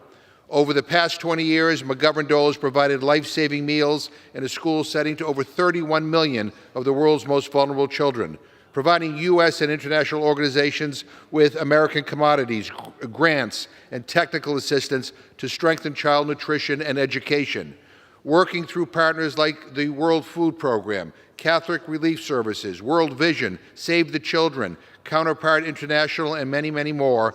McGovern-Dole has reduced hunger and increased school enrollments, attendance, literacy, and the support of families and communities for education, especially for girls. And America's farmers are vital to the success of the McGovern-Dole program. Over the past 20 years, more than 1.3 million metric tons of U.S. commodities have been used to create nutritious, culturally appropriate school meals in over 48 countries. But just as important as the statistics, perhaps maybe even more important, are the stories. I remember in Colombia where I visited a program in Soacha on the outskirts of Bogota, on barren hillsides surrounded by shanties housing thousands of internally displaced families. Children receiving a school breakfast and lunch. Mothers and grandmothers were training as cooks, preparing the meals. Clearly visible in the cafeteria were USDA and USAID bags of grains, beans, and lentils. One mother came up to me and said, "Please thank the American people when you go back home. I couldn't feed my children. I couldn't send them to school. I was afraid my son was going to join the paramilitaries or the guerrillas just to get food. Now my son is getting fed and he's staying in school. Please tell the American people thank you." In Nairobi, Kenya, in the largest slum in the world, I went to a McGovern-Dole breakfast and lunch program. The school principal showed me how they store and prepare the U.S. commodities that feed her students, and how all the students know that this is a program from the American people. I ate porridge made from American yellow peas. The kids dug into the food like it was manna from heaven. One little boy would take a bite and then scoop a small amount out of his bowl and put it in his pockets. He was taking food home to his younger siblings who don't get anything to eat. Madam Speaker, McGovern-Dole represents the very best of this country. It's something the American people should be proud of. A powerful message to the world about who we are and what we stand for. Not only freedom of speech or freedom of religion or freedom of the press, but also freedom from want, freedom from fear, and freedom from hunger. There are many ways to advance our national security and economic interests abroad. This program ought to be at the top of the list. As we confront the global challenges of war, pandemic, and climate change, food security and nutrition programs must remain at the forefront of our international development and humanitarian work. I urge my colleagues to visit McGovern-Dole programs when they travel abroad. I urge them to support funding that expands and builds upon these 20 years of success. And I urge all my colleagues to support HRES 1156, and I reserve the balance of my time. The gentleman reserves. The gentleman from Kansas is recognized. Madam Speaker, I rise in support of H.R. 1156, and I yield myself as much time as I may consume. The gentleman is recognized. 20 years ago, Kansas legend and hero of mine, Senator Bob Dole and Senator George McGovern reached across the aisle to gather bipartisan support for their noble idea to have the U.S. Department of Agriculture purchase surplus American commodities from producers and donate those products to countries across the globe struggling with food security. Since then, the McGovern-Dole program has provided 5.5 billion school meals to 31 million school-aged children in 48 countries, improving the food security, nutrition, literacy, and primary education of these children and their families. Codified as part of the 2002 Farm Bill, the program is an ongoing successful example of public-private partnership. The U.S. Department of Agriculture works alongside nonprofit organizations, cooperations, and organizations like the World Food Program, Catholic Relief Services, World Vision, Save the Children, Mercy Corps, and many more to provide school meals, teacher training, and related support to bolster school enrollment and academic performance, all to keep kids fed and learning. Just in the past 2 months, I've heard nothing but excitement about this program from both wheat farmers at home and sorghum producers who visited my office here in Washington, D.C. There's a reason all commodity groups and humanitarian aid organizations support moving this legislation forward. Whether it's wheat and sorghum from Kansas, red beans from Louisiana, or peanut butter formula made from Georgia peanuts, American agriculture producers are vital to the success of the McGovern-Dole program. Since the program's inception, they have proudly donated more than 1.3 million metric tons of commodities to create nutritious school meals. Representative McGovern and I, along with 86 co-sponsors, have brought this resolution forward to the House to express this body's commitment to building on the success of the McGovern-Dole program and to support the American farmers, ranchers, and agricultural producers who provide the commodities required for it to function. I urge my colleagues to vote yes on this resolution and to support this program's success for 20 more years and beyond. With that, I reserve the balance of my time. The gentleman reserves. The gentleman from Massachusetts is recognized. Madam Speaker, I now recognize the gentleman from Georgia for 2 minutes, Mr. Bishop. The gentleman is recognized. I thank the gentleman for allowing me to speak on this bill. And Madam Speaker, I rise in support of HRES 1156. I want to thank my colleague from Massachusetts, whose bipartisan efforts more than 20 years ago led to the creation of the George McGovern Robert Dole International Food for Education program. Since then, this program has enjoyed bipartisan support. The United States continues to produce the highest quality, the safest, the most abundant, the most economical food and fiber anywhere in the world. Drawing on this abundance, we are able to provide school meals, teacher training, and nutrition programs for pregnant and nursing women. Whether at home or abroad, we know that by reducing hunger and improving nutrition, we help support better educational outcomes.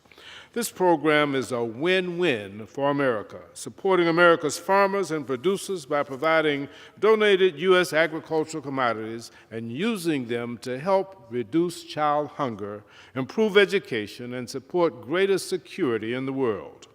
I believe this program has been and will continue to be an essential tool for diplomacy. As chair of the House Agriculture Subcommittee on Agriculture, Rural Development, the FDA, and related agencies, it has been my honor to fund this program each year.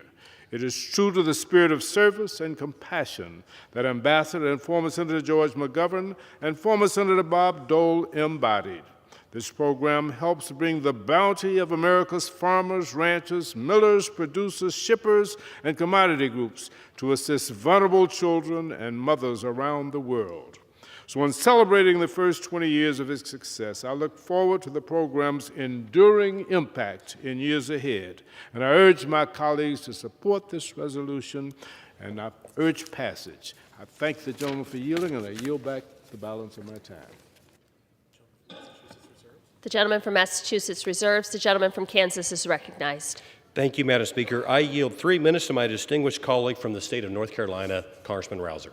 The gentleman from North Carolina is recognized. I thank my friend, and I rise today in joining my colleagues in support of HRES 1156, expressing the commitment of the House of Representatives to building on 20 years of success of the George McGovern Robert Dole Food for Education and Child Nutrition Program. During the past 2 decades, McGovern Dole has provided more than 5.5 billion school meals, benefiting more than 31 million school-aged children in their communities. And I've seen this program in action, up close and firsthand. And boy, is it a special sight to see. Having traveled with then Chairman of the Agriculture Committee, Mike Conaway, several years ago to some of the third world countries where food is scarce and extreme poverty, like most have never seen, is the norm, it's easy to understand how imperative this program is for so many children who would likely never have a nutritious meal.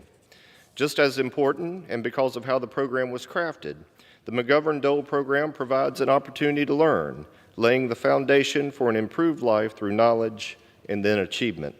For many of these children who come from very poor means, this meal provided at school is quite frankly the only good meal of the day. It's also important to recognize the support of American agriculture producers who make this program possible. America's farm families have produced more than 1.3 million metric tons of agriculture commodities for donation, doing their part in reducing hunger and improving primary education in countries around the globe. Congress must continue to lead by example in tackling hunger and poverty around the world for years to come. These efforts not only help feed those who cannot help themselves, but it builds goodwill and provides so many hope and a future. Many laws have been passed by this chamber, but none have been more impactful to the lives of so many children who desperately need the help around the world. So, Madam Speaker, I'm proud to support this resolution expressing Congress's commitment to carrying on the success of this program, along with the great legacies of Ambassador McGovern and my great friend, Senator Bob Dole. I encourage my colleagues to support this resolution, and I yield back. The gentleman from Kansas reserves. The gentleman from Massachusetts is recognized. Madam Speaker, I'm proud to yield 1.5 minutes to the distinguished chair of the Appropriations Committee, Ms. DeLauro of Connecticut. The gentlewoman from Connecticut is recognized. Madam Speaker, I rise in support of this bipartisan resolution. It expresses the commitment of this chamber to build on the 20 years of success of the George McGovern Robert Dole Food for Education and Child Nutrition Program. Its mission is simple: reduce hunger, improve literacy and poverty. By providing countless school meals, the program helps improve child nutrition, maternal health, and access to quality education, particularly for girls.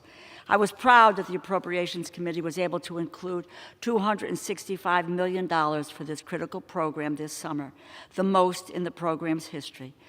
During its 20-year history, it has made a positive difference in the lives of more than 31 million children and families in 48 countries around the world. During the pandemic, when school closures were commonplace, the McGovern Dole program quickly shifted from providing meals in schools to providing take-home options that distributed about 23,000 metric tons of commodities donated by the United States and 550 metric tons of locally procured commodities to more than 1.7 million children and families across 26 projects. These efforts ensured that children would continue receiving daily meals, and at its crux, they would not go hungry while they were learning at home. Let us remain committed to not only carrying on the legacy of these giants, Ambassador McGovern, Senator Dole, but continue to follow the example that they set, working to tackle hunger and poverty around the world. I urge my colleagues to support this resolution. I yield back. The gentleman reserves. The gentleman from Massachusetts reserves. The gentleman from Kansas is recognized. I continue to reserve as well. Gentleman reserves. Gentleman from Massachusetts. Madam Speaker, I'm proud to yield a minute and a half to my distinguished colleague from Connecticut, Ms. Hayes. The gentlelady from Connecticut is recognized. Thank you, Madam Speaker.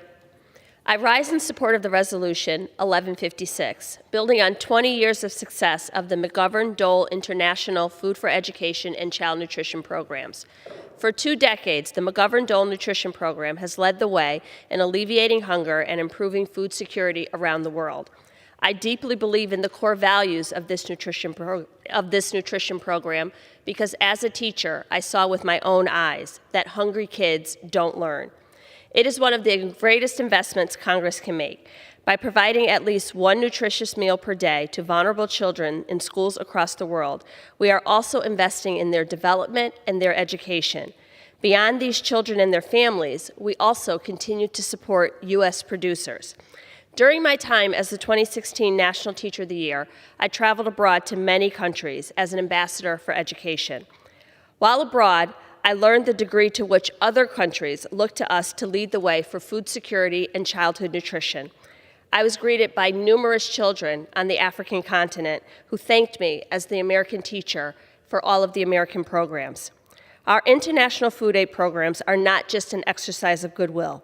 They are absolutely critical to communities protecting themselves from the devastation of food security. It is our moral obligation to ensure that we contribute to the food security of the global community, particularly children, pregnant women, and new mothers, whenever possible. I have been a proud supporter of McGovern-Dole funding during my time in Congress, and I will continue to do so. I urge my colleagues to vote for this in support of the House resolution, and I yield back. Thank you.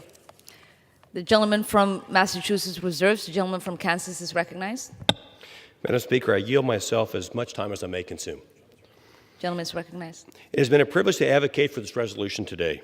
The McGovern-Dole program absolutely deserves the recognition of Congress for its wide support and bipartisan nature. It's not often that you can go to Grain Elevator in Kansas to speak with commodity groups and visit with nuns with the Catholic Charities in Washington, D.C., and hear them both advocating for the exact same program. More than 200 commodity groups, trade associations, humanitarian groups, and businesses support this program for its merits and support today's resolution. This resolution honors the positive impact that we can have when we reach across the aisle and work together. Senators Bob Dole and George McGovern had a brilliant vision, and they executed on it.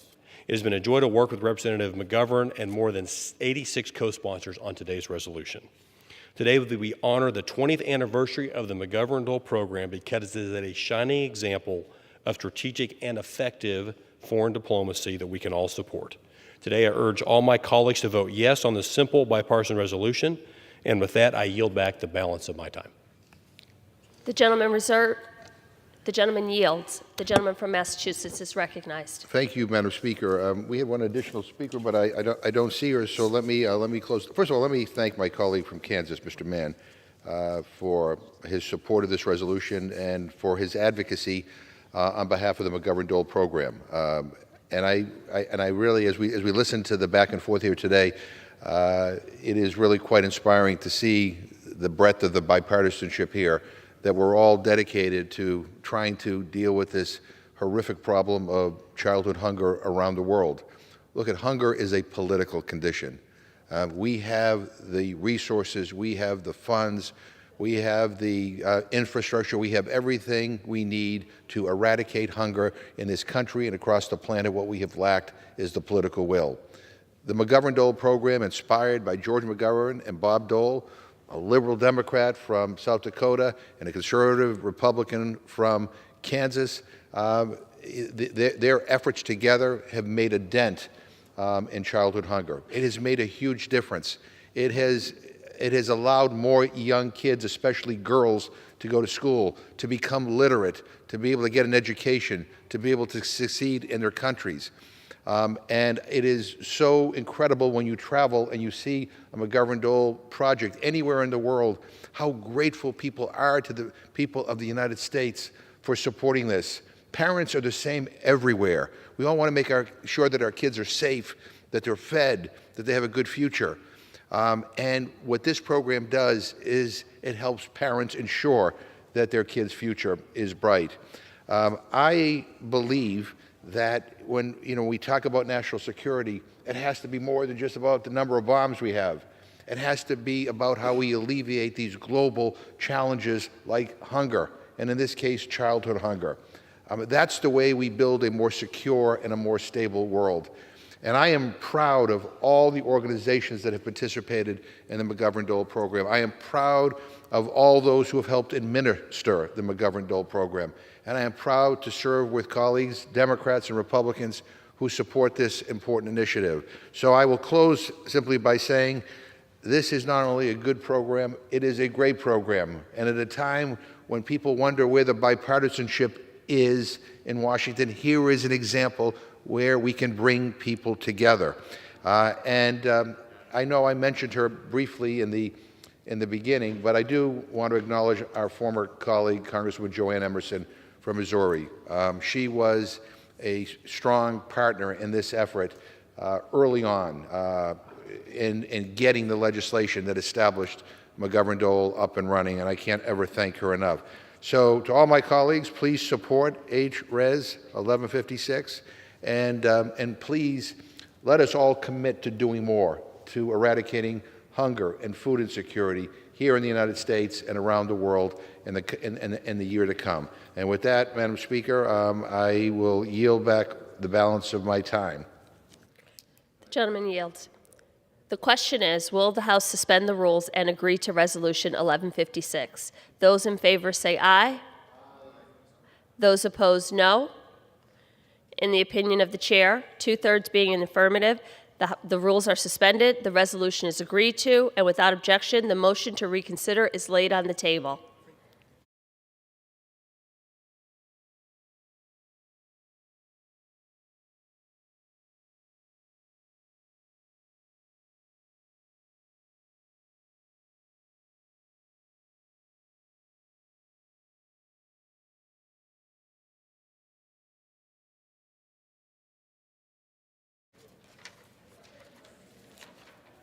Ben tells you where.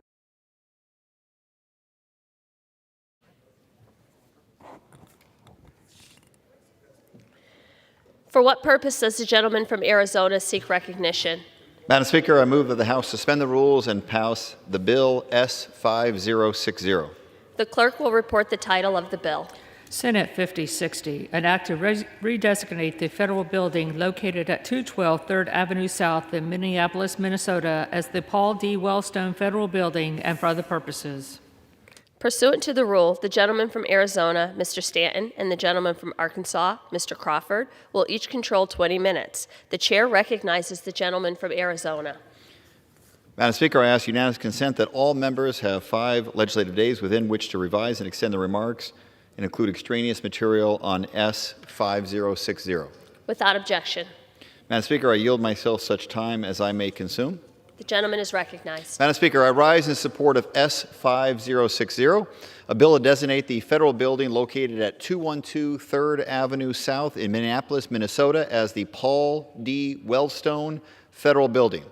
S5060 was introduced on October 25th, 2022, 20 years to the day that Senator Wellstone, his wife Sheila, his daughter Marcia, his staff members Todd LePic, Mary McAvoy, and Will McLaughlin, and pilots Richard Conray and Michael Guest were killed in a plane crash near Eveleth, Minnesota. Paul Wellstone was born in Washington, D.C. on July 21, 1944, attended Arlington, Virginia public schools, received his BA from the University of North Carolina in 1965, earned a PhD from the University of North Carolina in 1969, taught political science at Carleton College in Minnesota for 21 years, served as a director of the Minnesota Community Energy Program, was elected to represent Minnesota in the United States Senate in 1990, was reelected in 1996, and served from January 3rd, 1991, until his death in a plane crash on October 25th, 2002. Paul Wellstone was a champion college wrestler and a member of the National Wrestling Hall of Fame, a college professor for 21 years, a prolific legislator who sponsored 608 bills during his time in the U.S. Senate, and a mentor to generations of future public servants and advocates. Upon introduction of S5060, Senator Klobuchar said, quote, during his time as an educator, an activist, and a United States Senator, Paul Wellstone touched the lives of people throughout Minnesota and across the country. That's because he stood up for people, persistently fighting against injustices, small and large, from his passionate advocacy for better care and services for those suffering from mental illness to his leadership on civil rights and campaign finance reform. Paul showed how getting involved in public service can make a real difference in improving people's lives, unquote. Madam Speaker, I support S5060, and I urge my colleagues to join me. I reserve the balance of my time. The gentleman reserves. The gentleman from Arkansas is recognized. Madam Speaker, I yield myself such time as I may consume. Without objection. Thank you, Madam Speaker. I rise in support of Senate Bill 5060, which designates the federal building located in Minneapolis, Minnesota as the Paul D. Wellstone Federal Building. Paul Wellstone served 2 full terms in the Senate before his life, as well as the lives of his wife, daughter, several campaign staff, and pilots were taken in a tragic plane crash in Minnesota. I urge my colleagues to support this bill, and I reserve the balance of my time. The gentleman reserves. The gentleman from Arizona is recognized. Madam Speaker, I wish to yield 3 minutes to Representative Omar from Minnesota. The gentlelady from Minnesota is recognized. Thank you, my friend. Madam Speaker, I rise today in support of Senate 5060 to rename the federal building in my district as the Paul D. Wellstone Federal Building. I am proud to honor and celebrate the legacy of the late Senator Paul Wellstone as an activist, academic, author, and proud senator from Minnesota. Son of Ukrainian Jewish immigrants, Senator Wellstone was born in Washington, D.C., and grew up in Northern Virginia. He received his bachelor's, master's, and PhD from the University of North Carolina, Chapel Hill, and in 1969 went on to be hired as professor in Northfield, Minnesota, where he taught until his election to the Senate in 1990. While in the U.S. Senate, Wellstone was proud progressive in support of environmental protection, public housing, free school meals, labor groups, and healthcare reform. He served in the Senate from 1991 until 2002, when he was tragically killed in a plane crash with his wife and daughter on board. Paul Wellstone is a personal hero of mine. He was an organizer to his core. He showed what it meant to fight unapologetically for working people, and he showed that it is possible to stay true to your progressive values and lead a life of public service. He always said, "We all do better when we all do better." I am honored to have the federal building in my district, the same building where in May 1970, he was arrested for civil disobedience while protesting the Vietnam War, named after the late senator from Minnesota. I urge my colleagues to join me in honoring his life and legacy by passing this bipartisan bill. Thank you, and I yield back.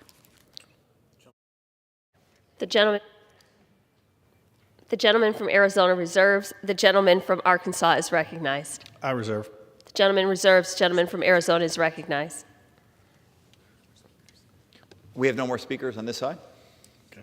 We continue to reserve. The gentleman reserves. The gentleman from Arkansas is recognized. Thank you, Madam Speaker. I'm prepared to close. I have no speakers. In closing, this bill recognizes Senator Wellstone's service to our country and dedication to the people of Minnesota. Madam Speaker, I urge the support of this bill and yield back the balance of my time.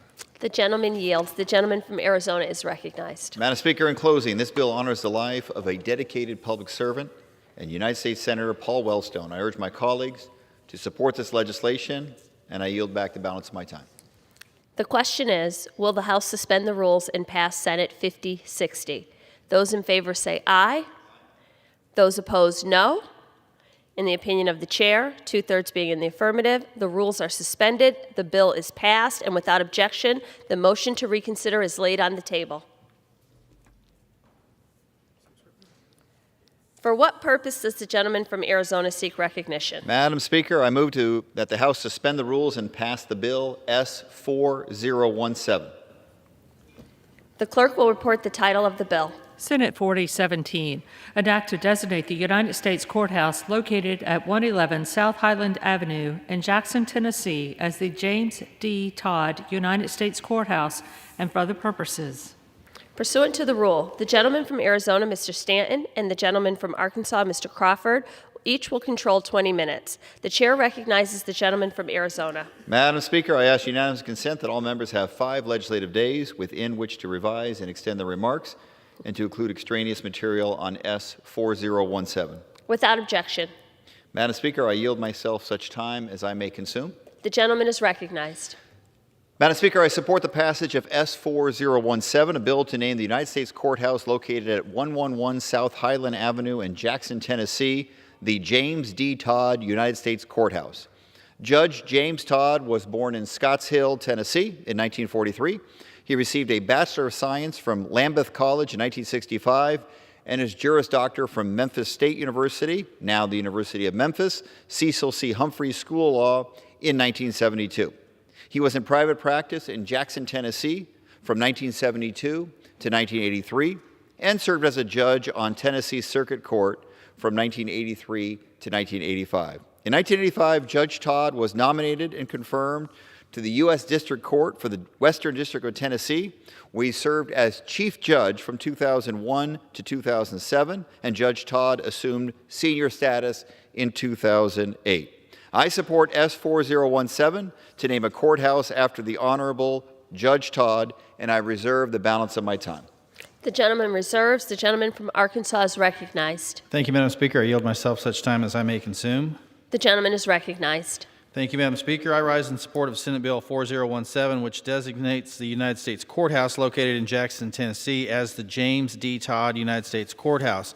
I'd like to thank my colleague, Representative Kustoff, for introducing the House version of this legislation, which has the support of the entire Tennessee delegation. Judge Todd was first nominated to the United States District Court for the Western District in Tennessee in 1985 by President Reagan. Judge Todd served in the district court as chief judge from 2001 to 2007. After 36 years of public service for the judiciary, Judge Todd assumed inactive senior status in September 2021. I urge my colleagues to support this bill, and I reserve the balance of my time. The gentleman reserves. The gentleman from Arizona is recognized. Madam Speaker, I have no more speakers and continue to reserve. The gentleman reserves. The gentleman from Arkansas is recognized. Madam Speaker, I yield 5 minutes to the sponsor of the House companion, the gentleman from Tennessee, Mr. Kustoff. The gentleman is recognized. Thank you, Madam Speaker, and I thank my friend from Arkansas for yielding time. Madam Speaker, I rise today in support of legislation to name the courthouse in honor of a good friend and a good man, the James D. Todd United States Courthouse located at 111 South Highland Avenue in Jackson, Tennessee. As a native Tennessean, Judge Todd has dedicated his entire life to his community, to his state, and to this nation. A graduate of Lexington High School and Lambeth College, Judge Todd received his master's in combined sciences from the University of Mississippi in 1968. He then went on to receive his law degree from the University of Memphis, the Cecil C. Humphreys School of Law in 1972. From there, Judge Todd practiced law with the firm of Waldrop, Farmer, Todd, and Breen for 9 years before being elected as a state circuit court judge, where he served for 2 years. Judge Todd was then nominated by President Ronald Reagan in June of 1985 to serve as a judge on the United States District Court for the Western District of Tennessee, and Judge Todd was confirmed by the United States Senate on July 10th, 1985, with no objection. For almost 4 decades, Judge Todd worked tirelessly for the people of Jackson and for West Tennessee, and really for our entire state. I will note as a point of personal privilege that Judge Todd administered my oath as the United States Attorney for the Western District of Tennessee in 2006, a moment that I'll never forget. In addition to Judge Todd's time on the bench, he's been involved in the Tennessee Boys Club, was the Jackson Senior League baseball coach, served as the Lambeth College Alumni Association president, and was also chairman for the Goals of Jackson Committee. Judge Todd has been a respected member of the judiciary in our community in West Tennessee. Judge Todd retired or took inactive status last year, and I was proud to join our entire West Tennessee community congratulating him on his years of great work and dedicated service. If I can for a moment, former Madison County Mayor Jimmy Harris, who retired earlier this year, from Jackson, Tennessee, who's a friend of Judge Todd, commented when Judge Todd stepped down. And this is what Mayor Harris said, quote, "Respect and talent. There's law enforcement, judges, lawyers, the district attorney, you name it. They all have a healthy respect for Jim Todd. But he is the epitome of what a federal judge ought to be. He makes decisions based on the law and the Constitution. That's all you can ask for." Close quote. In my opinion, Mayor Harris, his comments are spot on. And for all these reasons, I'm proud to have introduced this legislation that honors Judge Todd. I think the Chief Judge, Tom Anderson, of the Western District of Tennessee, said it best when he said, quote, "This is a historic and monumentous event for West Tennessee to recognize one of our own and name this outstanding facility after Judge Todd," close quote. Lastly, if I could, I'd like to thank every member of the Tennessee delegation, Senators Marsha Blackburn and Bill Hagerty, and all of my Tennessee colleagues for supporting this legislation. And as such, I urge my colleagues on both sides of the aisle to support the legislation to honor the life and the legacy of Judge James D. Todd. Thank you, Madam Speaker. I yield back the balance of my time. The gentleman reserves. The gentleman from Arizona is recognized. Madam Speaker, I continue to reserve. Gentleman reserves. The gentleman from Arkansas is recognized. Thank you, Madam Speaker. I'm prepared to close. Gentleman is recognized. In closing, this bill honors Judge James Todd for his many years of service to the United States judiciary and the state of Tennessee. Madam Speaker, I urge the support and yield back the balance of my time. The gentleman from Arizona is recognized. Madam Speaker, I urge my colleagues to support this important legislation, and I yield back the balance of my time. The question is, will the House suspend the rules and pass Senate 4017? Those in favor say aye. Those opposed, no. In the opinion of the chair, 2/3 being in the affirmative, the rules are suspended, the bill is passed, and without objection, the motion to reconsider is laid on the table. For what purpose does the gentleman from Arizona seek recognition? Madam Speaker, I move that the House suspend the rules and pass the bill H.R. 1082 as amended. The clerk will report the title of the bill. H.R. 1082, a bill to require ride-hailing companies to implement an enhanced digital system to verify passengers with their authorized ride-hailing vehicles and drivers. Pursuant to the rule, the gentleman from Arizona, Mr. Stanton, and the gentleman from Arkansas, Mr. Crawford, each will control 20 minutes. The chair recognizes the gentleman from Arizona. Madam Speaker, I ask unanimous consent that all members have 5 legislative days within which to revise and extend their remarks and include extraneous material on H.R. 1082 as amended. Without objection. Madam Speaker, I yield myself such time as I may consume. The gentleman is recognized. Madam Speaker, I rise in strong support of H.R. 1082 as amended. I applaud the gentleman from New Jersey, Representative Smith, for having his tenacity to get this bill to the House floor for its consideration today. The gentleman and his staff have worked tirelessly through many iterations of this bill. We are here today to take the first steps towards ensuring the safety of passengers and drivers who utilize ride-hailing platforms. Specifically, we are here to pass Sammy's Law, a bill to honor and remember Samantha Josephson. Sammy, a 21-year-old college student, was brutally murdered after she entered a car that she mistakenly thought was the Uber that she ordered. Her parents, Seymour and Marcy Josephine, have shared their heart-wrenching story firsthand with so many of us on Capitol Hill. Throughout their grief, they have been committed to working so that no other family will have to go through this kind of pain, and that millions of people who use ride-hailing services can do so with safety protections in place. Mobility and transportation patterns in many cities have been upended in recent years by companies that, through transformative technology platforms, have revolutionized how we travel. In a very short time, many people have come to rely upon transportation network companies, or TNCs, such as Uber and Lyft, as a regular transportation option. These services, however, have operated with little transportation safety or regulatory oversight. There are many aspects of TNCs that the Committee on Transportation has examined, including their impacts on congestion, on wages, and on public transportation use, as well as gaps in regulatory oversight of TNCs and drivers. We held a hearing in 2020 where we examined a number of troubling aspects of the TNC model.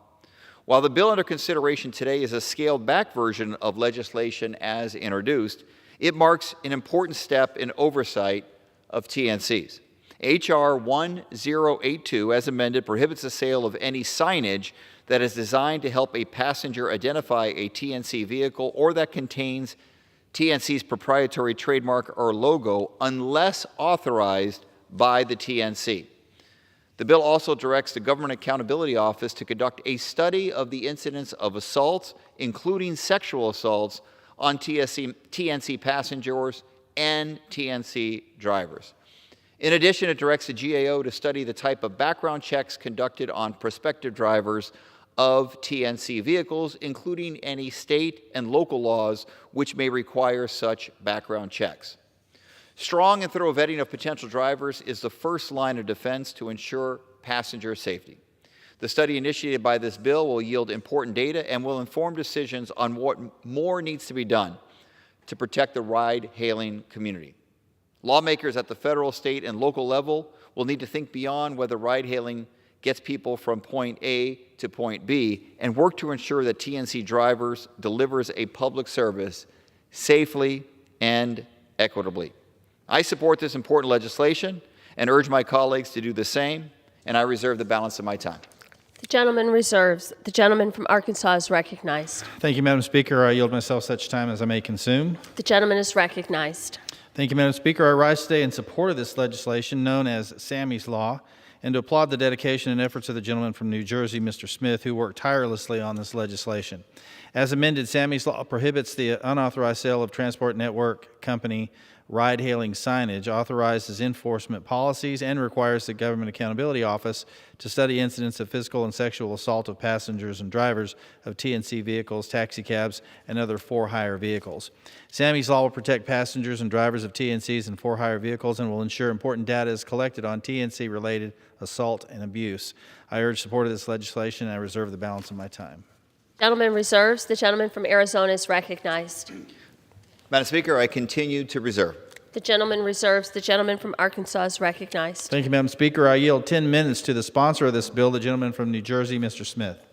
The gentleman is recognized. Thank you. I thank you, my good friend, for yielding, for his leadership. I thank my friend on the other side of the aisle. Madam Speaker, in late March of 2019, University of South Carolina senior Samantha Josephson, Sammy to friends and family, left a late-night outing with her friends alone because she had to work in the morning. The extraordinarily talented student who had just earned a full scholarship to Drexel University Law ordered an Uber. In a congested part of Columbia known as 5 Points, a predator pretending to be her Uber driver took her in his car and brutally murdered her. Less than 24 hours later, Sammy was found dead in a field. The murderer, Nathaniel Rowland, was caught, and in a heart-wrenching trial of July of 2021, Rowland was convicted and sentenced to life in prison. Presiding Circuit Court Judge Clifton Newman noted the, quote, horrific and most brutal nature of Sammy's murder and said, quote, it's the most severe murder that has occurred that I have been a witness to as far as presiding in court or participating in as a lawyer. Almost immediately, however, after her death, and notwithstanding their excruciating agony over the loss of their precious daughter, Sammy's parents, Seymour and Marcy, began pushing for comprehensive new protection policies at Uber and Lyft and legislation to ensure to the maximum extent possible that no one else is ever killed, raped, or assaulted by a rideshare driver. They created the What's My Name Foundation in, quote, honor of their daughter to educate the world on rideshare safety. Samantha may be gone, they wrote, but our goal for the rest of our time on Earth is to ensure her story and make a lasting change. Seymour and Marcy have and are making a lasting change. Their advocacy has saved lives and made so many more of us situationally aware of the dangers of using Uber and Lyft. For more than 3 years, almost 4 now, especially given the pain due to the unimaginable loss of their daughter, Seymour and Marcy have been heroic, tenacious, and selfless. They have inspired modest reforms by Uber and Lyft, but are the first to say that so much more needs to be done. Marcy and Seymour have made frequent trips to the Capitol to meet lawmakers and staff from both sides of the aisle, including Speaker Pelosi and Leader McCarthy, as well as Transportation and Infrastructure Chairman DeFazio, Ranking Member Graves, and Subcommittee Chairs Norton and Ranking Member Davis. Ranking Member Kathy McMorris, when she met with them, was so greatly moved to tears when they told their horrible story about what happened to their daughter. And I'm grateful that Chairman Pallone has waived the bill through the Energy and Commerce Committee today to ensure its consideration. I am grateful that the Speaker, for her strong commitment to this cause, and there was that empathy. You felt it when you were in the room. They said, what can we do? And we have to do as much as humanly possible. So I thank that. And I want to offer my special thanks to Tom Suozzi for his tremendous support and for being the lead Democratic co-sponsor all these years on this legislation. Robert Edmondson with the Speaker, and Ryan Long with Kevin McCarthy have also, and other staff members have just done stellar work trying to push this and additional reforms forward, because hopefully we're not done. The need for Sammy's Law is absolutely compelling, I tell my colleagues. I ask all of us, do any of us really believe that ride sharing, particularly late at night, particularly around college campuses, especially for women, is it safe when you're on an Uber or Lyft? It is a big open question. 2 reports released by Uber found that over a 4-year period, from 2017 to 2020, there were 9,805 allegations of serious sexual assault by Uber drivers in the United States, and 39 people were killed in physical assaults during or soon after an Uber ride. Lyft's own safety record revealed 4,158 allegations of sexual assault in a 3-year period from 2017 to 2019. In September, NPR reported that, quote, Lyft is facing 17 new lawsuits brought by users of its service from around the country who claim the company failed to protect passengers and drivers from physical and sexual assault. The new lawsuits come 3 years after 14 other women filed suit against Lyft, claiming that after being sexually assaulted or raped by drivers, Lyft failed to take action, even when it was aware of drivers who were accused of assault and purposely ignored victims' reports. Not a stellar record. Just last week, Isaiah Bowden, a 7-year-old woman from North Carolina, jumped out of a moving Lyft vehicle and ended up in the emergency room out of fear that her driver, who made several disturbing comments, was trying to drug her. She was only a few miles away from her home. Sammy's Law under consideration by the House today is an important first step to enhance safety for both passengers and drivers and to mitigate future violence. Sammy's Law makes unlawful the unauthorized selling or offering for sale of ride-sharing signage, making it more difficult for imposters like Sammy's murderer to pose as rideshare drivers. Let me just point out, when Tom Suozzi testified before the T&I committee, Chairman DeFazio, when we talked about this factor, you go to Amazon, Walmart, and get a sign that says you're an Uber driver. He texted as we were talking or went online and said, there it is. I could buy an Uber sign. And you would think the companies would want to control the signage. Well, this legislation will ensure and make it illegal to sell it in those outlets and anywhere else, unless approved by the companies. Sammy's law also requires the GAO to investigate and provide an independent, comprehensive report to Congress on the incidents of assault and abuse of both passengers and drivers, and to do it annually. Requires that the GAO examine the nature of and specifics of background checks conducted by companies and the varying standards set by states regarding background checks. We want to know, what are they doing to find out who their drivers are? We've asked the hard questions. The answers have not been all that good. It also assesses safety steps thus far taken by rideshare vehicles, taxis, and for other vehicles for hire. I am disappointed to say that opposition from Uber and Lyft has resulted in dropping other life-saving provisions that were in the original bill. That was passed by the House in the last Congress, with Tom Suozzi and I leading on that as well. One required Uber and Lyft and other transportation network companies to implement a simple digital method of verifying that the passenger and driver have been specifically matched by the TNC prior to the ride beginning. So that match is made right before you take off. Yes, that is who the driver should be, and the person behind has ordered that Uber. It also gives a record going forward if any kind of assault does indeed occur. The opposition to this digital security feature is mind-boggling to me. Uber has the technology and even a program in place, but they offer it only as an opt-in program, a program so well hidden that few riders even know about it. Our legislation passed in July of 2020 said that transportation companies may offer a passenger an option out, opt out. If you want to be out of it, get out of it. But the default would be you're in it, and it's all for your protection. It's like safety belts. There was a time when that was controversial. But now we all put them on, and the buzzer goes off or the bell or the ring if you don't have that on. The second provision that we lost was Sammy's counsel, which would simply empower a working group to continually make upgrades as to how better to utilize all of this.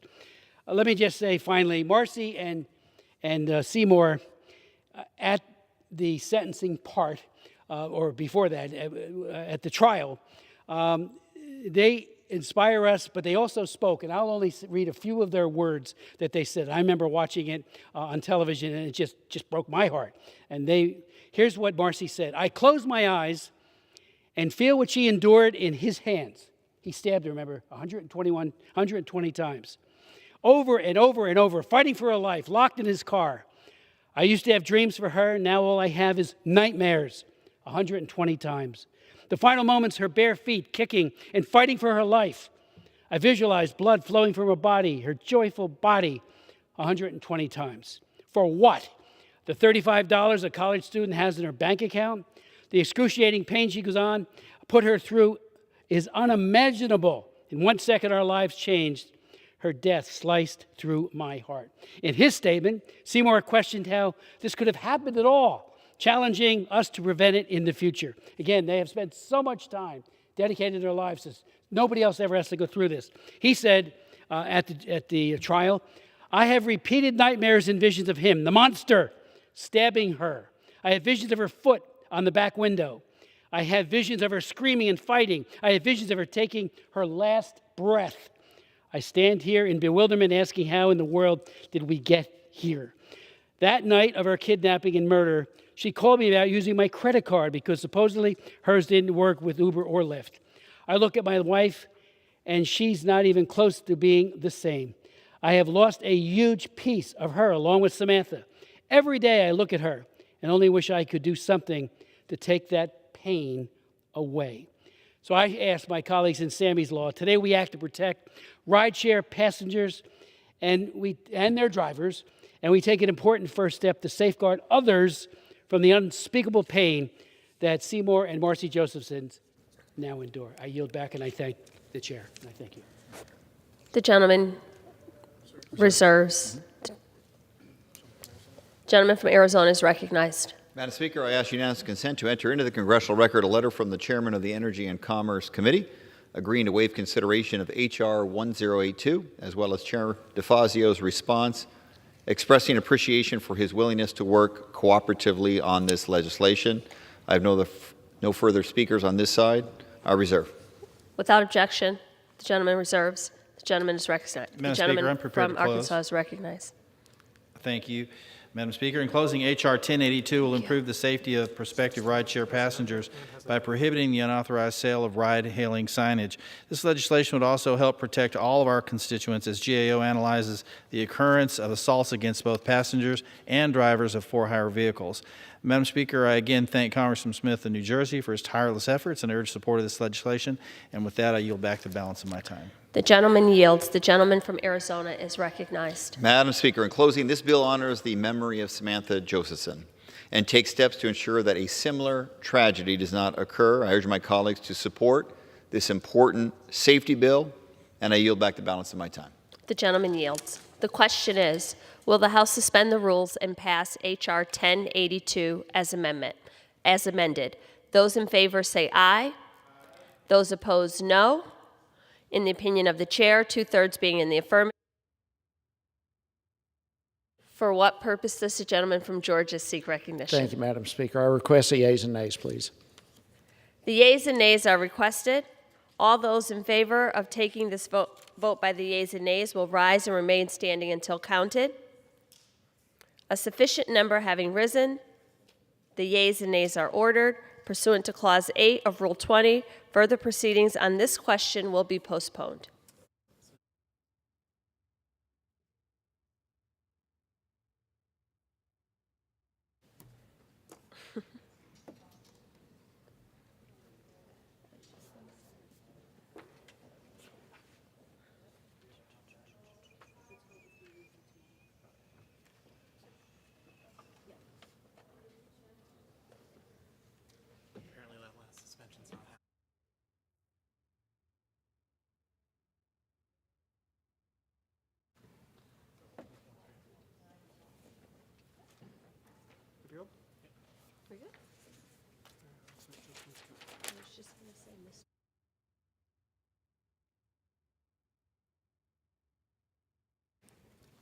That's it.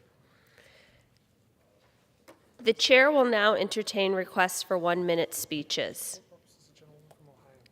For what purpose does the gentlewoman from Ohio seek recognition? I ask unanimous consent to address the House for 1 minute to revise and extend my remarks. Without objection, the gentlewoman is recognized for 1 minute.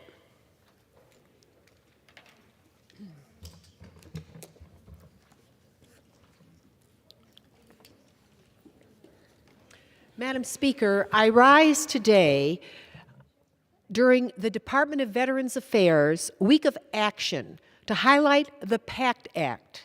I encourage American veterans who are injured by toxic exposure to avail themselves of the new benefits afforded by this historic legislation. Just call the VA at 1-800-MY-VA 411 100-1-800 MYVA-411 to submit an application. Thousands of veterans who served in Vietnam, the Gulf, and post-9/11 conflicts and are suffering from wounds they incurred from toxic substances are now eligible to receive expanded VA benefits. A veteran from my hometown in Ohio, pictured here, lives with internal injuries as well as grievous hand wounds. I've never seen this condition in another human being that have seared my conscience, that remind us of the true nature of his battle. America has an obligation to care for those who bravely bore the cost of our nation's battles. I encourage all veterans, their families, and caregivers to visit www.va.gov/PACT or call, again, 1-800-MY-VA-411 to be connected with a VA specialist in order to begin the process. Go directly to this phone number or website. You don't have to hire an outside attorney to apply for benefits. Use the VA. America's heroic veterans. You have served liberty, and a grateful nation stands ready to serve you. Thank you. Pursuant to Section 1 of House Resolution 1230, the House stands adjourned until 10 a.m. tomorrow for morning hour debate and noon for legislative business.